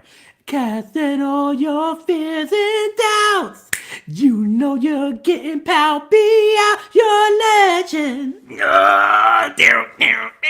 I wish I had the song to play it. I'm telling you, man, this shit was cheese-o-matic. You pretty much could have had dialogue like this. At last. No, you could have had dialogue like this if you would have went the Transformer route. It was like, Ray, one shall stand, one shall fall. Why throw your life away so recklessly, Ray? That's a question you should answer yourself, Palpatine. No! I'll avenge you myself! And then they go fight. Why don't you just fight physically? Just start punching each other. And then Swallow comes in, or maybe have Finn come in with him, and it's like, Ray! He tried to go after Ray, and he said, no, son. This is Ray's fight. And then the music keeps playing. You got the touch. So, like I said, man, it is cheese-o-matic. But as it stood, Mary Sue Ray pushed back his Force lightning, and then Papa Palpatine said, nah! And he disintegrated. He's dead. Gone. Out of here. Finito. No more Papa Palpatine. Meanwhile, Mary Sue Ray, all the power, and then it's like, they're just like, same thing with the Transformers. And then he said, it's over, Ray. And he's like, never! Boom! Papa Palpatine dead. And then Ray, like this, and it's like, Ray. And then maybe you got, one of the generals might come onto the other planet and say, how does it feel, mighty Palpatine? Soundwave, get us the hell out of here. And then Ray sitting up there on the thing dying, because that's pretty much what she was. She was dead. But look who comes to the rescue. Ben Swallow. Slow motion. Cradles her. They should have did this shit slow motion. At least give it some more pizzazz than what you did there. He grabs her, holds her, molds her, looks at her. And then he said, she's dead. What could I do?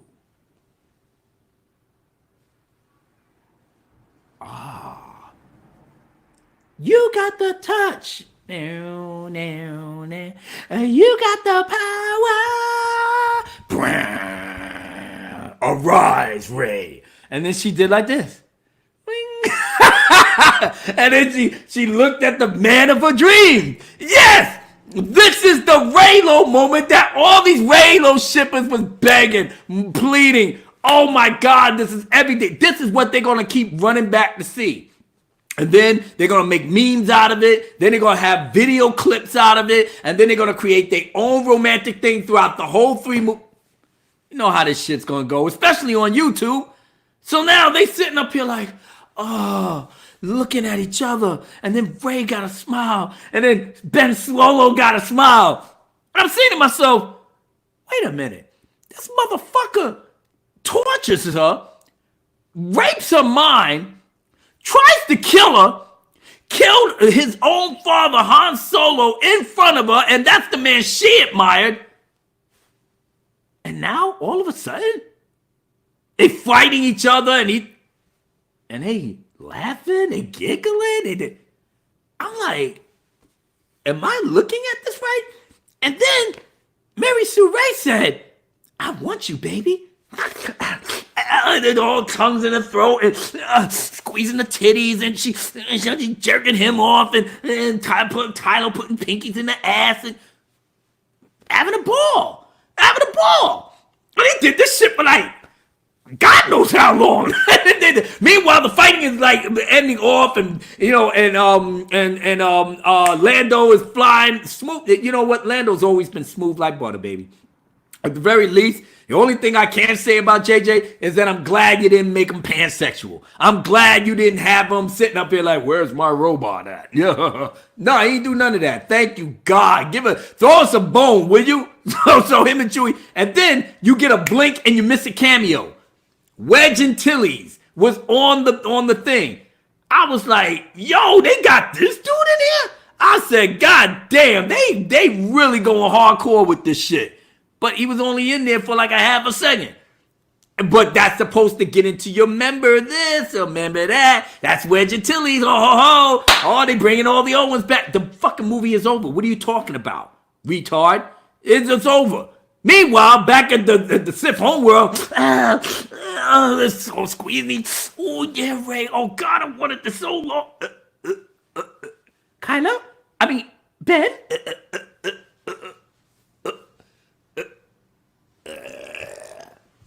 No! Ben, no!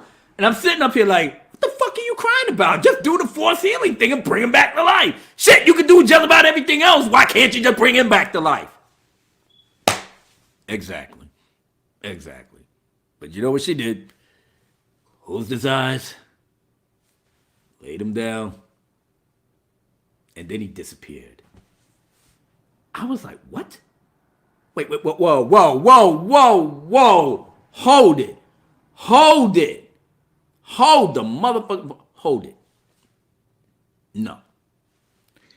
So you mean that as he faded away, Leia faded away. She did not finish her training. What in the fuck are y'all guys doing? Y'all just seriously making up shit as you go along. Seriously. She did not finish her training. She didn't have the type of knowledge that was going to... Shit, Luke... oh, my God. I can't. At the very least, Luke had his training. And even then, what? So everybody could disappear after they die and be Force Ghosts? Apparently. But he disappeared. Leia disappeared at the same time. And that was it. So... Mary Sue Ray had to get back on the X-Wing, fly it around, blah, blah, blah. You know? And now everybody's happy. Everybody's celebrating. We won. We finally destroyed the first, fifth, ninth, the final, the beginning order. Whatever the fuck they were calling themselves, they killed them. Congratulations. I spent 2 hours and some little bit of change watching this dumb shit from start to finish.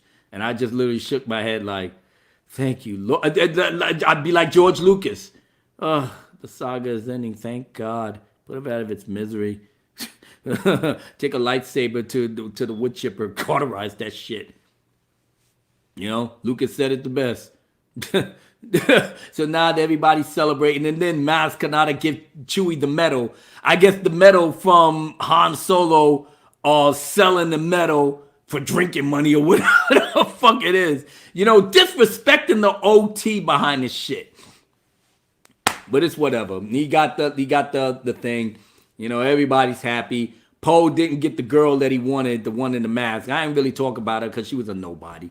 She just gave a couple of lines.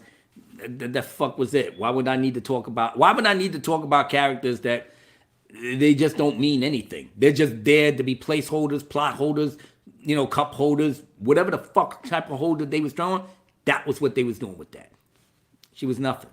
You know, just somebody for Poe to play with and say, can I kiss you? No. Could it? No. He tried to do that at the end.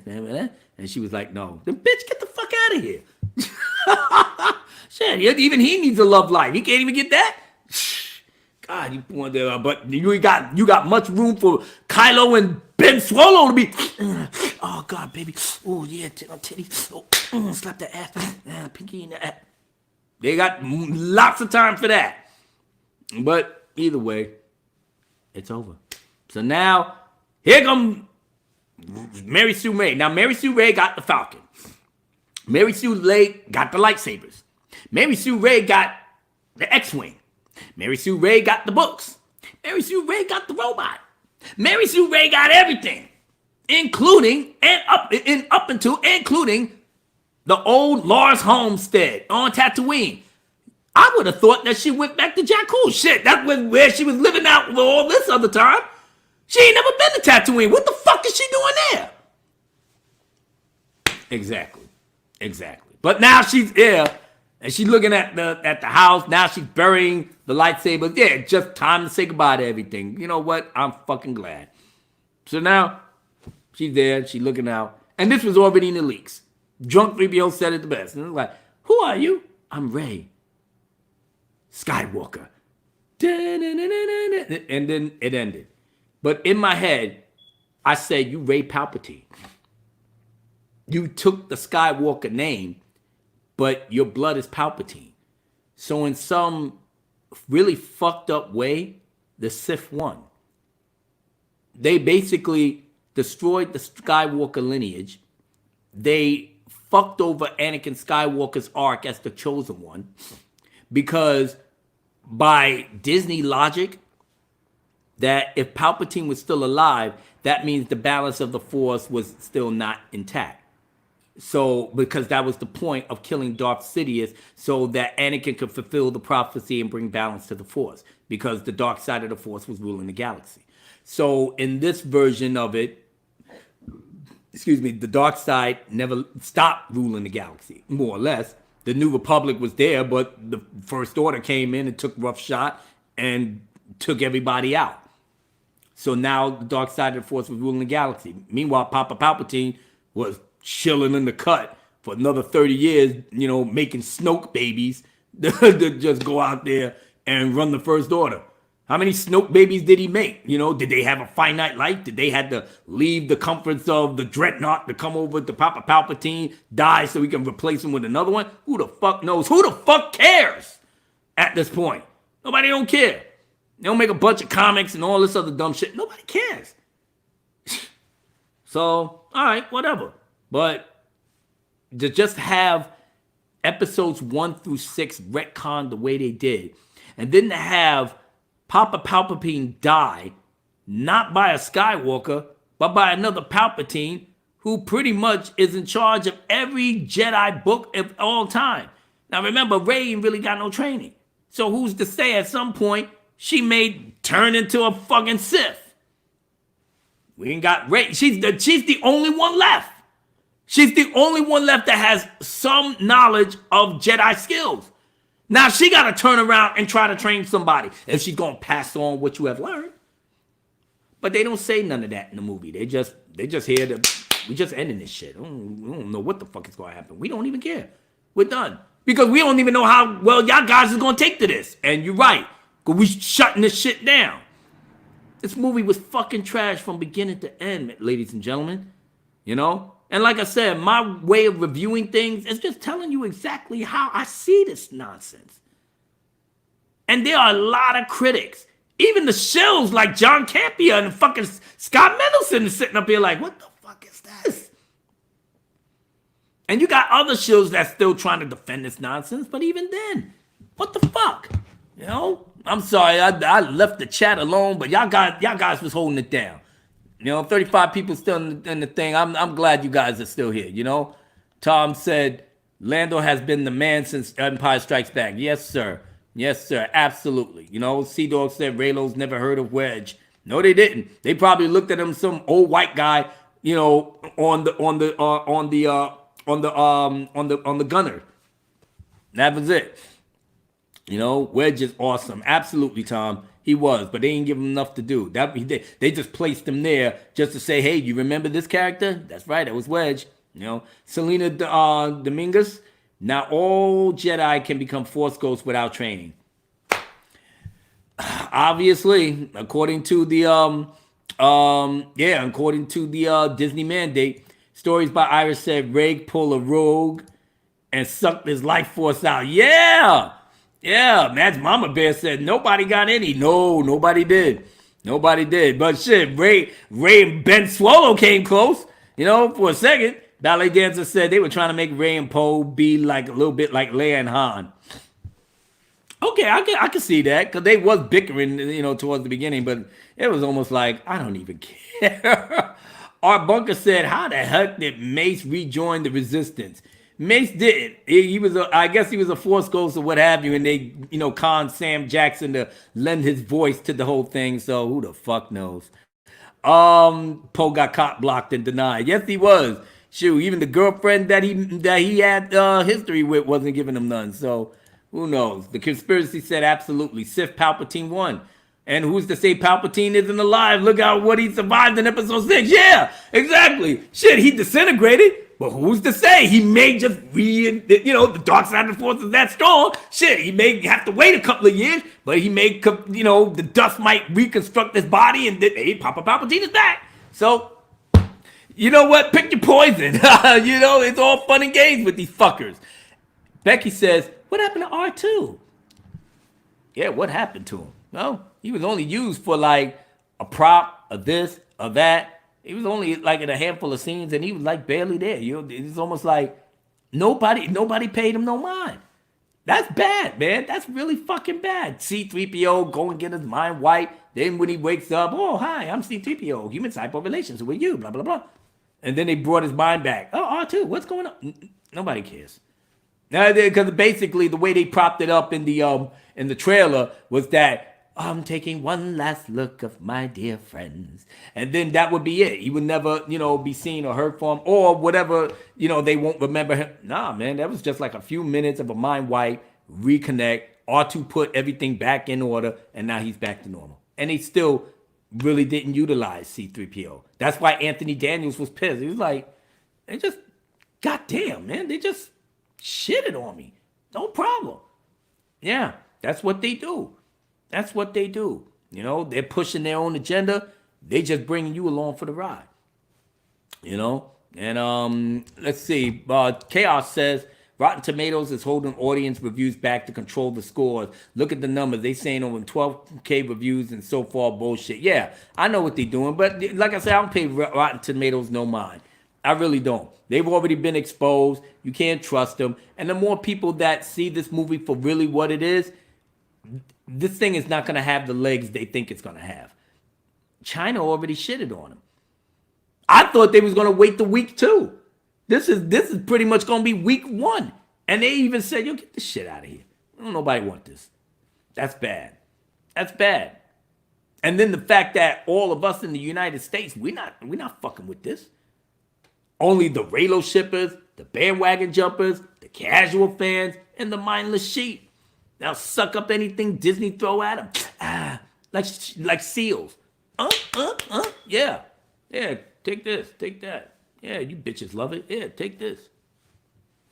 But real fans like myself and real fans like y'all, don't even know what this shit is. It is what it is. But I'm sorry I took up all this time. 2 hours in. I'm about to wrap this up. My conclusion is in this that I feel so bad for the maker George Lucas. I really do. Not only that, you do not invite him to the premiere. And in hindsight, maybe he didn't even want to fucking go anyway. Just by the way that you brought him in to consult or some help because you made it a big deal that you had George Lucas there to help out, talk, give you advice, And Doomcock made a video to say that they was definitely different test screenings, and there was one particular cut of the movie that George Lucas had a hand in putting together and most of the people loved that one the best, but they didn't use it. Coincidence? Who knows? Who knows? We could have used a little Lucas magic at this point, but nope, nah. Why would we? Why would we? You know, he called us white slavers. He was right. You basically robbed him of his company. You know, you bought the company under false pretenses, and you told me to get the fuck out. I told you I was here to consult. Yeah, well, consult this. Nothing. So what was he to do? Now all of a sudden, Ryan Johnson split up the fan base. Everybody went ballistic. You know, nobody wasn't really making no more money. Kathleen Kennedy was all over the place. This one here, solo bombed at the box office. Bob Iger saying, we're going to slow things up. Benny Orphan Weiss came in, then he left. You know what I'm saying? Carlo Trevorrow already said that y'all guys was a bunch of frauds. Everything is all over the place. So you had to come out with a winner here. And boy, you came out the gate with the pandering, with the callbacks, with the member this, with the ILM spectacle. But you gave us nothing in terms of character development, context, or anything that makes any type of sense in this incoherent, stupid-ass pander fest of a story that ultimately shitted on the entire 1 to 6 episodes of Anakin's rise, fall, and redemption for a woman character that nobody likes. Nobody can't tell you what type of development that she actually had, and what does it mean in the context of the overall 9-picture saga. You can't answer that. Neither can I. Neither can JJ, for that matter. But he's already at Warner Brothers, so he's like, I'm gonna do a couple of press junkets, and it's like, fuck all y'all, good night. Mark Hamill's done. They ain't market him for nothing. They don't even put his face on one of the posters. At least Billy D. Williams got like a side cut of his face. What, you couldn't do that? And shit, as a matter of fact, I don't even think Leia's in there either. But yet at the very end, you have Force Ghost Luke with Force Ghost Leia smiling at Rey Palpatine, who stole the Skywalker name. Like, that shit was okay. Like, that shit was what was that to be in the script? I said, God damn. Somebody made a joke and said, well, shit, the only one was missing was Baby Yoda. I started laughing. I said, shit, you might as well. Shit, the Baby Yoda's more relevant than everybody that is in this damn movie. But this is what's going to happen. They're not making no more movies in terms of the Skywalker. If they do any more movies, it's going to be all but you know what? If y'all was going to fuck this up so bad like this, y'all shouldn't have had the Skywalkers there, to be honest with you. You know? Just say that everybody died in the Great War or whatever, and just deal with new characters. That way you didn't get our hearts all in order, but you did. You knew that you made $2 billion by having Mark Hamill, Carrie Fisher, and Harrison Ford in the movie that we waited 35 years to see on screen again. You knew we was going to flock to that. And we all got caught out there, myself included. You know, we tearing up in the celebration for Force Awakens when we seen Han and Chewie together, Peter Mayhew, everybody crying in the thing. The setup was brilliant. It was brilliant. And you did nothing with it. Not from the Force Awakens, not the Last Jedi, and damn sure not here. This whole 3 trilogy arc is trash. It's not canon. Never will be canon. It will be canon to the Disney mindless sheep, Raylo shippers, bandwagon jumpers, and fair weather friends. Casual fans at that. But not to the real core group of Star Wars fans that's been here since 77 and those that's been here since 1999. We're done. We're done. I know I am, and I can live with it now. I'm going to keep screaming on this shit for the next, pretty much a month and a half, maybe. And then I'm going to let it go. And then I'm going to move on to something else. I'm going to move on lore, the movies, maybe even the Dark Horse comic books. And I'm going to start reading a lot of those. I'm going to do other things to show my love for Star Wars, But let's see how the box up, because it came out tonight. So a lot of people probably in the theaters watching it.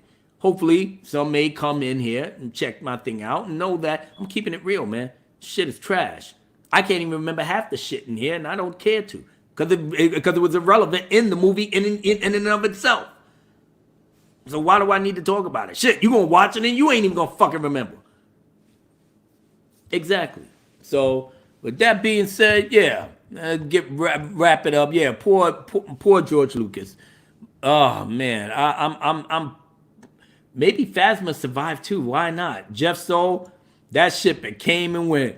Gwendolyn Christie is pissed out of her mind. They marketed her to death. Made her be like somebody that, she was going to be utilized in a way that make her badass. No, that didn't happen.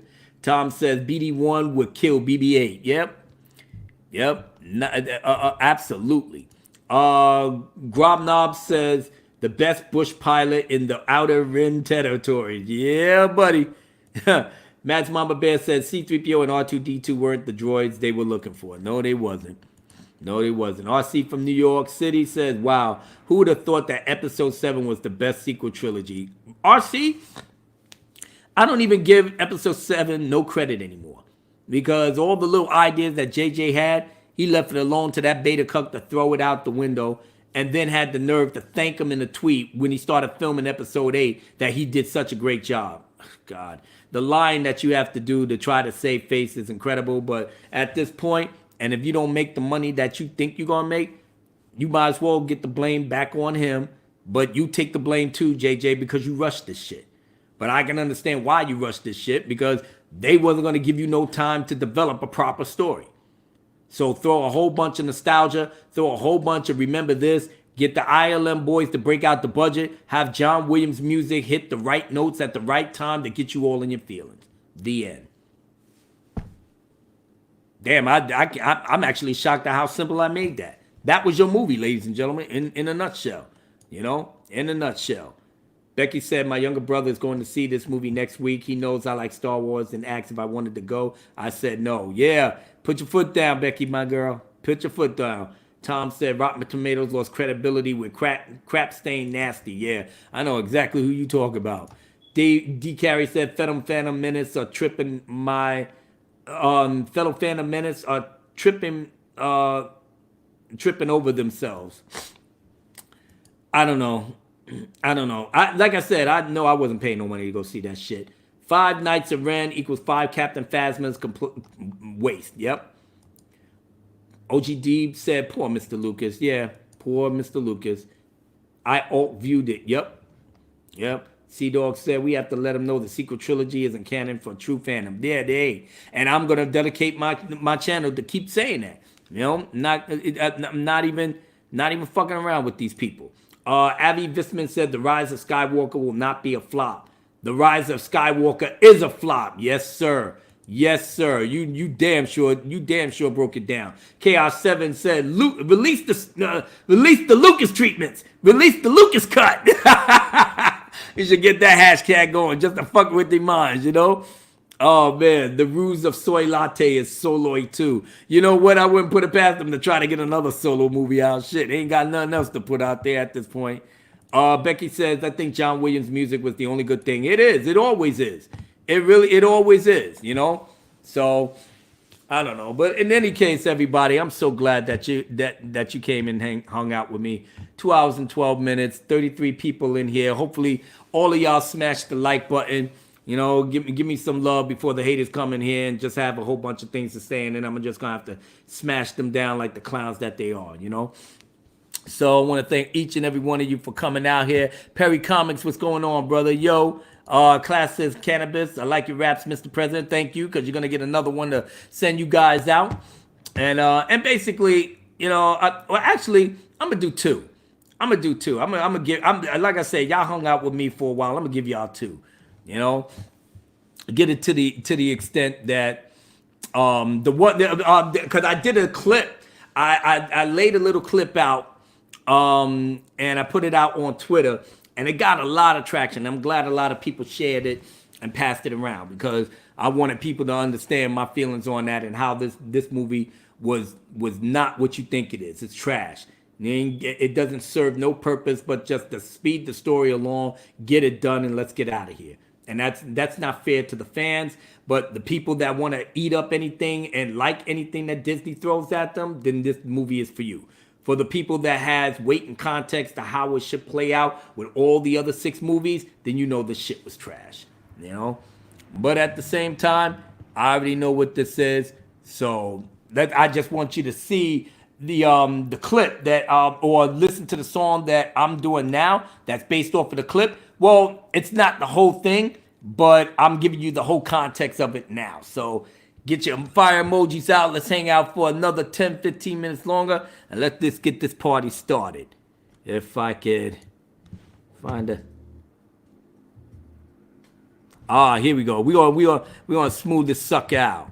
We gonna smooth this sucker out. Yeah, that's it. There we go. Okay, you ready, everybody?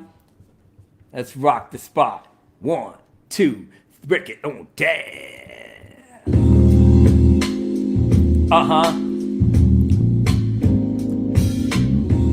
Come on down, baby. Now listen. Y'all hung out with me for so long. I just wanted y'all to get the best of the best up in here and tell people that you saw Abu Nas break down the rise of Skywalker as only he can. Now listen, you gotta understand how we're gonna do this. I'm not pulling no punches with these kids. You know? And I break it down like this. This is Abu Nas, known as El Presidente, the one that the lady said I'm El Caliente. My knowledge is self, have you kids run for hell, cause I'm burning everything that you got on your shelf. I'm gonna fuck up the party for everybody. You're gonna spoil the whole damn movie? Yeah, probably. You know when I get on my bullshit, it's real, and I give less than a fuck how you bitches feel. You get all mad and try to troll on my channel. I slap you bitches up cause I'm too hard to handle. On Twitter, you can't get some wild ass names. Spaghetti-O, McCheese is your claim to fame. When I push you under pressure, you run the Twitter popo. But fucking with the Donnas, the law is a no-no. When you don't invite George Lucas to the premiere, that's the ultimate disrespect right there. The Dark Council will do now something drastic. Come down on your narrative with guerrilla tactic. Put you under arrest like we're the U.S. Marshals. Cause somebody's gotta clean up this debacle. It's gotta be us, cause we're the ones you can trust to give you the info that's on the up and up. That's messed up that Lucasfilm didn't do it. They really tried to play you all like you were stupid. Not on my watch, this bullshit got to stop. Phantom Menace got my back from the bottom to the top. We're not gonna stop until they all get dropped. These soy boys will know that we got it on lock. Kennedy lied, Pablo had to hide. Ryan destroyed everything from inside. Chuck Wendig's writing pass was denied. J.J. Abrams gave us a lame ass goodbye. Mark Hamill warned us, but we didn't catch it. But now that we know, yo, he's the most respected. And rightfully so, because all the fans know he gave us the keys for us to take control. Are you with me, everybody? Time to go to war. Give these shields a little more of what they bargained for. January 2018, I heard the call. And then I'm still here, ready to settle the score. YouTubers be hating on me, but that's okay. You be a damn fool if you step our way. Lay you punks on the floor, cause you're such a bore. The Dark Council is what the ladies adore. We're also the channel that your wife was looking for. You know damn well she don't want you no more. She's on all fours, licking her lips, squeezing on her big tits, cause she cannot resist the 6-man team that got a coochie all hot. You better pray to God I don't come by your spot. Kathleen Kennedy, your reign is done. Ryan Johnson, there's no trilogy for you, son. J.J. Abrams, what the hell have you done? Should have used the Lucas cut, then you would have won. Pablo Hidalgo, you looking so dumb. That's what you get for blocking everyone under the sun. Chuck Wendig's proofreading is so much fun. Still unemployed, that's because you're pawn scum. Freddie Prinze Jr., you're looking like a bum. A homeless fucktard that stays on the run. Ha! You know what that is. Now that's the whole joint in its context, you know? And I just love how people are just enjoying the music and relaxing. But I got one more to take you out on. I just want to make a quick announcement that today was me supposed to go and see the movie Cats, but because I got so wrapped up in this nonsense with Rise of Skywalker, whatever, you know, I'm gonna table going to Cats another day. But me and Drunk is going to do the Cats review probably on Christmas Eve. I know y'all probably be well within doing the family thing and everything else, and that's cool. But if you don't get to see it, don't worry. Get the playback. But we figured doing something like that, we'll have a little fun and poke fun at it, because everybody's talking about that movie was trash too. Now, I never saw the play, and I'm just going in there to see the movie to try to spend my money on something other than Rise of Skywalker. I should spend the money on Jumanji, but I did make a promise to go out there and see Cats. So I'm gonna try to do that either Monday or, like I said, either Tuesday, because Christmas is Wednesday, I think. Yeah, so probably like next week Tuesday. I'll head out there, do a matinee, come back, and then I'll wait for Drunga. Then we'll kind of combine each other, and then we just do the live stream there and just have a couple of laughs, just so I know I fulfill my commitment in a way that, I'm kind of glad that I did, But other than that, everybody, once again, thank you all for coming through. You guys are freaking awesome. But I've saved the best for last. And being that we're in the Christmas, we're getting ready to celebrate. Well, y'all guys are getting ready to celebrate Christmas. I don't celebrate it as a religious holiday, but I know that this is a big, big thing for everybody there. So everybody buying presents and getting things ready and stuff. And, I'm hoping that each and every one of you and your families have a wonderful, wonderful holiday. And like I said, man, I'm staying in that little spirit because I love you guys. And I'm so glad that you hung out with me, all 28 of y'all, all 36, 40, whatever, how many people that came by, thank you. Thank you for chilling with me. Thank you for hearing me run my mouth. I know I was all over the place in terms of this movie review, but like I said, I'm just spitting how I feel about everything that's just popping in my mind, because half of this movie, I've already forgotten. I don't even care. If I don't care about something, I don't keep it in my head.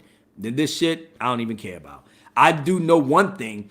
Like I said, as far as the ILM budget, they gave you the spectacle. So looking at it on a visual standpoint, yeah, it was pretty decent. But like I said, all style, but no substance. Flash, but no cohesive story, no context, nothing to give it weight that this is something I should retain in my head. So it is what it is. But ladies and gentlemen, let's get on out of here and give a shout out to everybody within the Phantom Menace. And just like I said, just stay on your grind, everybody. Don't let these haters have a moment to fucking breathe. Seriously. Don't let them do it. They're not worthy of it. And we're going to burn this shit down the way we were supposed to. So let's get it cracking. Uh-oh! Whoop, whoop, whoop, whoop, whoop, whoop. We're not done. I'm about to blow this shit out of the water. I might put a little clip of this on Twitter too, because I freaking love it. So let's get going. Whoop, whoop. Ho! Stop. You know what this is? Apunas, and I'm here for the kids. Gonna move this out with the way it's supposed to be. So listen, yo, I'm reppin' Phantom Menace. Don't get nervous, sissy. I'm strong in the game, but I'm still for the kiddies. Holding it down with supreme superstition. This rendition is for those who listen. The leaks is everywhere and all of it is hitting. Let me break it down by the dark count. Whoa! Woo! Wait a minute. God damn. Are y'all turning y'all speakers up? Come on. Turn your speakers up. You want to get back on Twitter and say, yo, did you hear that last shit by Abu Nas? You better get your ass over to his channel ASAP. You want to get with me? You know I can't sing. I'm about to set you free. Hold it down. Look at it now. Yo. They're coming back. Yo, reppin' Phantom Menace. Don't get nervous, sissy. I'm strong in this game, but I'm still for the kiddies. holding it down with supreme superstition. This rendition is for those who will listen. The leaks is everywhere and all of it is hitting. Let me break it down by the Dark Council's permission. Too hot in the kitchen, the things I be spitting. You wishing them leaks wasn't true? Well, keep wishing. Proof is in the pudding when you jump on Twitter. Disrespecting the maker makes us all bitter. Cheer up, pilgrim, the day has begun. It's time to let you know that we ain't the one. Shine like the sun that's about to go nova. Another way for me to say that the party's over. Abu Nas is the born soul controller, a soldier who always keeps his composure. I ride hard for the maker every day, trying to protect what Disney took away. A lot of you think like me and I love it, so fuck it, burn it all down cause I'm disgusted. I hate what they did since Force Awakens. The episode 4 root boot, stop playing. They didn't care and they didn't stop there. Ryan Johnson was waiting to appear. Luke looking scared with porgs everywhere, and our Princess Leia flying everywhere. Do you remember Phasma? You know, that's okay. Rose Tico saved animals, but not the slaves. We said that Finn had no arc every day. But guess what? Truth freed his ass here today. But after all that, he now knows the Force. After chasing Rey all this time? But of course, he doing interviews, said the Last Jedi trash. Took him 2 years, but that shit was still cash. Daisy Ridley says she's done with this shit. Blame Ryan for making her a super bitch. But that didn't stop her in episode 9. She was doing shit that can't fucking be defined. Shooting Sith lightning through her fingertips without no training, yeah, you know that's bullshit. Even your boy Kylo said, what the fuck is this? They give me none of that in the script. Speaking of the emo one, let us begin. His fetish for Rey made him turn back to Ben. Papa Palpatine had a stick up his ass. Snoke was a clone, that shit made me laugh. General Hux was my dude to the core. In The Force Awakens, he was ready for war. Last Jedi, he was straight kissing the floor. He became Kylo Ren's bottom bit for sure. Rise of Skywalker, now he's a spy. They caught him and they shot him. Did he live? No, he died. Insulting me with every lame character you got. That's the reason why I'm blowing up the spot. Don't spoil the movie for me, I wanna have fun. Don't know what to tell you, you're in the wrong place, son. You getting all pissed at me if I gave a fuck. Nothing you can do, keep your mouth shut. You don't be in my comments, let alone DM. Straight disrespecting you if you mess with my friends. Introverted kids acting tough on the net. When you out in the street, you pussies get no respect. Better learn from the vet, that's your best bet. Cause my knowledge will elevate you above the rest. All these YouTube channels that you love and respect wasn't even around when I ran a set. OG member who's the salt of the earth. For those that I love, I'll always put them first. What you know about that, teach you the fact. How to put Star Wars right back on the map. The EU is canon, don't care what they say. The trilogy is dead, so send it on its way. The chat is lit, everyone having fun, screaming on this shit till the whole thing is done. Even China said, get that shit out my house. They don't have a clue to what that film was about. The critics said they shit and they all need to quit. The ILM budget couldn't save it. Kathleen Kennedy, oh yeah, this is it. Ryan Johnson, no trilogy for you, bitch.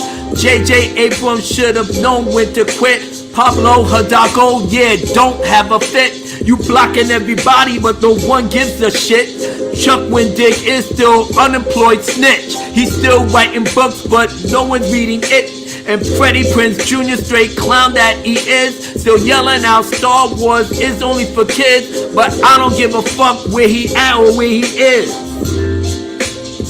You know who I am? Breaking it down for you, fam. I'm Abu Wasima Nasir, the true demon deacon chilling in the Tangiers. You can also call me Akuma Yamaguchi. Switch it up, I'm known as Junalisi. Then I come as Shang Tsung Ti Long, otherwise known as the Devil Choli Fong. But then I am your president, Staying up in here to get the shills fucking bent. Straight out they mind and they can't shine. Anything I do, I just I design. The chat I love to death, cause when you hang out with me, you're simply the best. Shedding love to you in every shape and form. Shedding love to your kids and your reborn. What? And we out like shout. It's time for you all to step out the house. Go to other live streams and enjoy, but know that my love's for you to enjoy. And we out. Thank you, everybody. Want to send a special shout out to everybody that was in the wrenches. And to all of y'all out there, stay tuned for Blacks and the Drunks to come back at sometime next week. Not on Christmas Eve, but we'll probably do a special one that next weekend. And yeah, catch me on Twitter. And like I said, give them the word that I put this movie review out. Hopefully they'll come and check it out. And I'll see you around. God bless. Good night. And be good to yourself and to others. Peace.